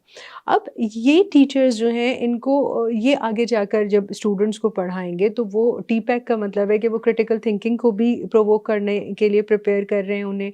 टेक्नोलॉजी, अभी जो आपने बात की कि हमारा बच्चा जो है वो टीचर को एज़ अ फैसिलिटेटर होना चाहिए। तो इनको ट्रेन किया जा रहा है कि ये टेक्नोलॉजी का यूज़ करें एज़ मच एज़ पॉसिबल और उसके बाद पेडागोजी, यानी ये अपनी मेथोडोलॉजी कि किस तरह डिलीवर करना है, उसे भी जो इंटरनेशनल स्टैंडर्ड्स हैं उनके तहत जो है वो फिर सीखें भी और आगे फिर और टीचर्स को सिखाएं भी। तो ये काम किया जा रहा तो है ये जो हमारे काम सिस्टम किया में। जा रहा है ये ओवरऑल मैट्रिक सिस्टम के सारे स्कूल्स के लिए होगा। बिल्कुल। तो लेकिन हमारे कितने स्कूल्स हैं जिनके पास ये फैसिलिटीज़ मौजूद हैं, जिनके पास वो लैब्स हैं एक्सपीरियंशियल लर्निंग के लिए, जिनके पास कंप्यूटर है आईटी को इस्तेमाल करने के लिए, या क्या टीचर्स को लैपटॉप्स दिए जाएँगे कि टीचर के पास कंप्यूटर होगा, टीचर के पास स्मार्टफ़ोन होगा? क्योंकि जो टीचर्स की तनख्वाहें मुझे मैट्रिक सिस्टम के स्कूल्स की पता हैं, वो तो नहीं, ये आपको उसमें गलत पता है। अच्छा। ये भी एक मिसकंसेप्शन है जो मेरा भी कुछ अरसे पहले क्लियर हुआ है। दरअसल जो जी बोर्ड, जिसे आप कहते हैं ना गवर्नमेंट स्कूल टीचर, ठीक है? तो गवर्नमेंट स्कूल वो 2 तो अच्छी तरह के होती होते हैं, हैं। अच्छी खासी एक होती हैं। एक आता है गवर्नमेंट स्कूल जो सिंध के यानी जो है ना वो प्रोविंस के अंडर में आता है और एक कुछ गवर्नमेंट स्कूल्स होते हैं जो सर्विस कमीशन आपके के साथ। केएमसी के अंडर में आते हुँ। हैं, आपके पर्टिकुलर सिटी के उसमें जिसे हम कहते हैं ना डिस्ट्रिक्ट के अंदर अंडर आते हैं। तो ये जो हमारे सिंध गवर्नमेंट के जो टीचर्स होते हैं इनकी अच्छी तनख्वाहें हैं। अच्छी से मेरी मुराद है कि इनकी शायद तनख्वाह को आप कंपेयर ना कर पाएँ अपने एक ओ लेवल के टीचर्स के साथ, लेकिन जब इनके बेनिफिट्स ऐड होते हैं, इनकी पेंशन्स, इनकी पीएफ और वैसे वो सब एक और चलें कहीं कंपैरिज़न से तो है। शुरू करें ना, कम ठीक से है कम ना? हम तो जहाँ ऐसा कर नहीं है सकते कि हैं वहाँ तो इनकी करें, पेज़ बिल्कुल। अच्छी नहीं है। ठीक है, ये जो आपका सवाल है ना कि लैपटॉप्स और ये सारी टेक्नोलॉजी की जो आपने बात की, देखिए कम से कम हमारा जो टीचर है वो एक जो स्मार्टफ़ोन है ना वो अफ़ोर्ड कर रहा है, उसके पास स्मार्टफ़ोन है। तो जब मैं ये बात कि वो यूट्यूब पे जो है ना वो खुद भी अपने आप को भी अपडेट कर सकता है, अपग्रेड कर सकता है और अपने स्टूडेंट को भी वो कनेक्ट कर सकता है। जैसे हम फ़िज़िक्स की बात करें तो इस ट्रेनिंग में हमने उनसे ये डिस्कस किया कि जी आपने सिमुलेशंस यूज़ करनी है, वो यूट्यूब पे अवेलेबल हैं। मैंने ऐसे भी टीचर्स को देखा है पढ़ाते हुए कि वो यूँ मोबाइल रख के और थोड़े से बच्चे जमा करके उनको वीडियो दिखाती हैं, फिर अगला ग्रुप बुलाती हैं, उन्हें दिखाती हैं। तो देखिए जो लिमिटेशंस हैं हमारी सिस्टम की, मुल्क की, शहर की, गाँव की, उसके साथ ही हमने काम करना है ना, मतलब हमारे पास जो ऑप्शंस हैं उन्हीं को हम देख रहे हैं।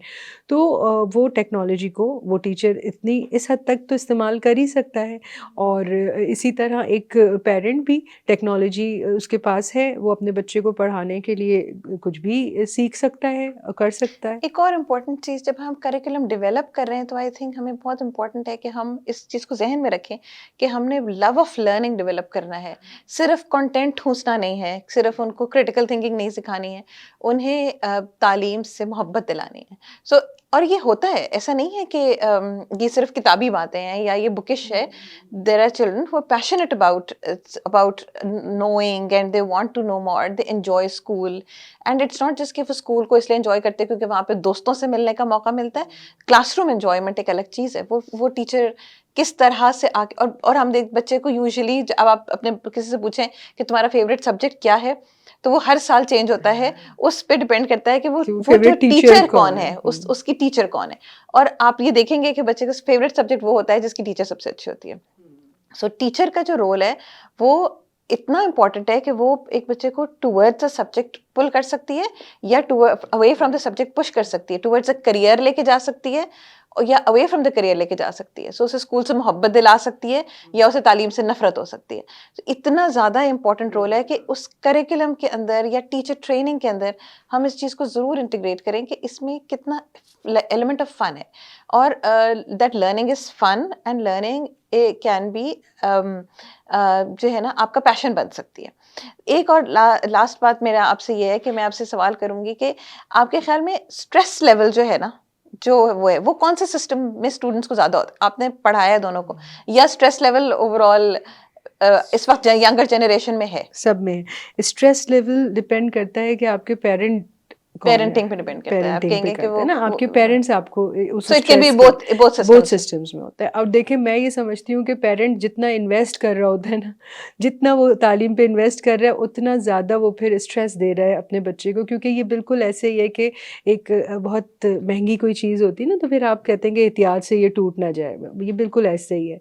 तो स्ट्रेस दोनों सिस्टम्स में पेरेंट्स दे रहे हैं। ठीक है, जब पेरेंट्स देते हैं तो वो ही स्ट्रेस जो है वो ट्रांसफ़र करते हैं स्कूल को भी, और फिर स्कूल जो है वो टीचर्स के थ्रू बच्चे को वही जो आप ट्रांसफ़र बात कर कहते हैं रहा ना है। कि पेरेंट्स बच्चे के पैशन के खिलाफ नहीं है, वो हाँ, उसको गरीब नहीं मैंने देखना ये कहीं चाहते। सुना है, हाँ, मैंने ये कहीं सुना है। मुझे वो बहुत उसको पसंद है कि वो आपके पेरेंट्स आपके पैशन के खिलाफ नहीं है, बस वो आपको गरीब नहीं देखना चाहते। तो वो चाहते हैं आप पैसे बस कमा लें किसी हाँ, वो तरह। जब आप पैसे कमाने लगते हैं तो उनको आपका पैशन अच्छा लगने लगता है। जब तक आप पैसे नहीं कमाते वो चाहते हैं कि एक फ़िक्स्ड पाथ, वही आपकी बात की जी एजुकेशन दरअसल है क्या? तो एजुकेशन मैं ये समझती हूँ कि आप अपने ट्रू पोटेंशियल्स को एक्सप्लोर कर लें और अपने वहाँ पे आपकी ग्रोथ हो जाए, यही एजुकेशन है। चाहे वो एक अच्छा आर्टिस्ट है या एक अच्छा डिज़ाइनर है, तो मेरे लिए तो एजुकेशन ये है। चलें साइमा, इस कॉन्वर्सेशन को अगर हम रैप अप करें तो हमने बहुत सारे एस्पेक्ट्स के ऊपर बहुत चीदा चीदा गुफ्तगू की। उसके अंदर हमारा वी फाइनली हम I think what we have come to is कि सिस्टम के पे भी प्रॉब्लम्स हैं। हम जिन बोर्ड्स की बात कर रहे हैं उनकी इंडिविजुअल प्रॉब्लम्स हैं। Choices will be more individualised rather than generalised, कि हम एक फॉर्मूला फिट ऑल नहीं कर सकते। थोड़े से पेरेंट्स को पहले अपने लिए एजुकेशन को डिफाइन करना होगा, अपनी इन्वॉल्वमेंट को डिफाइन करना होगा, अपने बच्चों के लिए वो क्या चाहते हैं फाइनली उसको डिफाइन करना होगा, कि शॉर्टर टर्म यूनिवर्सिटी एडमिशन्स देखने हैं सिर्फ, या लॉन्गर लाइफ स्किल्स देखने हैं, and finally what they can afford. That's an important aspect of the decision, कि वो कितना पैसा लगा सकते हैं उस चीज़ के ऊपर सारा।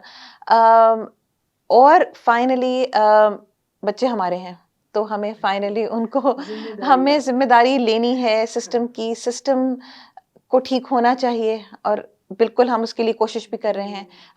वी होप कि ऐसा हो जाए, लेकिन उसके बीच में भी बहुत कुछ करने को है। लेट्स और be optimistic. Yes, let's be optimistic and individuals ले लें एटलीस्ट रिस्पॉन्सिबिलिटी, एंड फाइनली हम इसको देखें।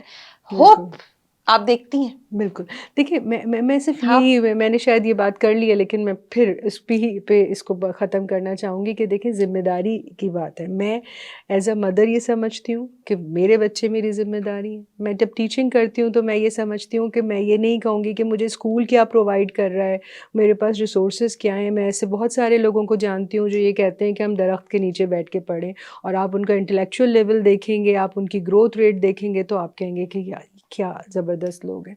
तो बहुत बार हम ये कहते हैं कि जी ये रिसोर्स नहीं थी, वो रिसोर्स नहीं थी, लेकिन लिमिटेड रिसोर्स के अंदर ही जब आप ग्रो करते हैं तो वही एक्सेलेंस है। तो मैं ये समझती हूँ कि हम अपनी जगह पर, चाहे मैं पेपर सेटर हूँ, चाहे मैं एग्ज़ामिनर हूँ, चाहे मैं प्रिंसिपल हूँ, हम सबको अपनी ज़िम्मेदारी लेनी है, और ब्लेम गेम से दूर होना है। ये कहना कि भई ये मसला है इसलिए मैं ये नहीं कर रही। मैं अभी आपसे ये कह रही थी कि भई करप्शन है, तो मैं कहूँ कि ठीक है, क्योंकि करप्शन है तो मैं अब रुक जाऊँ। तो ये बस मैं आपसे मैं सिर्फ अपने यही चाहती हूँ। बायोलॉजिकल बच्चों की जिम्मेदारी नहीं लेनी, थोड़ी वाइडर रिस्पॉन्सिबिलिटीज हमें लेनी पड़ेंगी। और मैं फिर भी ये कहूँगी कि हम फाइनली अगर उन स्टेजेस पे पहुँच गए हैं जहाँ हम सिस्टम को पेनिट्रेट कर सकते हैं, तो फाइनल चेंज आपका सिस्टम ही लाएगा। जो इंडिविजुअल्स हैं या खाली हमारे जो पेरेंट्स हैं, हम एक बहुत प्रिविलेज्ड ग्रुप को बिलोंग करते हैं जो कि हम ये सारी चीज़ें कर सकते हैं। हमें उन पेरेंट्स की भी रिस्पॉन्सिबिलिटी, उनमें अवेयरनेस लाना, उनको ये सिखाना कि वो कैसे अपने बच्चों के लिए के लिए रिस्पॉन्सिबिलिटी ले सकते हैं। ये भी हमारी रिस्पॉन्सिबिलिटी है कि हमने उनको सिखाना है। बस वही सो बात है एज कि आप बिल्कुल educationist, it's not just the children who are our responsibility, it's the families who are our responsibility. So a good educationist, I think, can bring a change to a whole family. And one family at a time ही अगर हम कर लें, या at least, लेकिन parents की भी training के ऊपर फोकस करें। जैसे मेडिसिन के अंदर हम कहते हैं कि चाइल्ड हेल्थ के लिए बहुत इंपॉर्टेंट है मैटरनल हेल्थ। सो इसी तरह से एक बच्चे की जो एजुकेशनल करियर है, या उसका जो पाथ है, या उसकी जो सक्सेस है, उसके लिए बहुत इंपॉर्टेंट है उसकी फैमिली का एजुकेटेड होना। बिल्कुल। बस अब इसके तो बाद हम दुआ करते हैं, और अपनी जगह जो हमारी ज़िम्मेदारियाँ हैं, उनके लिए ये कोशिश करते हैं कि हम उन्हें एहसन तरीके से निभा सकें। और इंशाल्लाह हम उम्मीद करते हैं कि बेशक फ़िलहाल हमारे मुल्क में definitely Cambridge system seems as if it is thriving and better, but finally it has to come to our local boards. That's not a sustainable solution. We should not just look at propagate कि हम कैसे अपने स्कूलों में Cambridge system को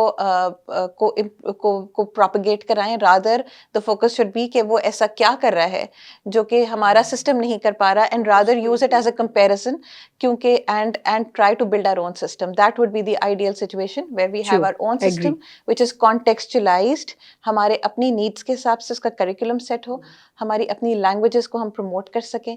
सो अल्लाह करे कि हम ये दिन भी देखें इंशाल्लाह। मैं उम्मीद करती हूँ कि आज हमने जो बात की उससे आपको कोई फ़ायदा होगा इसको एनालाइज़ करने में, और हम ज़रूर चाहेंगे कि आप अपने कमेंट सेक्शन में आप अपनी राय दें, कौन सा सिस्टम आपको बेहतर लगता है, और ये भी राय दें कि इस सारी बात को सुनने के बाद आपने क्या फ़ैसला किया है, या आपने क्या रिफ़्लेक्ट किया है कि अब आपने क्या करना है, और आपको ये डिस्कशन कैसी लगी, ये भी आप हमें बताएं।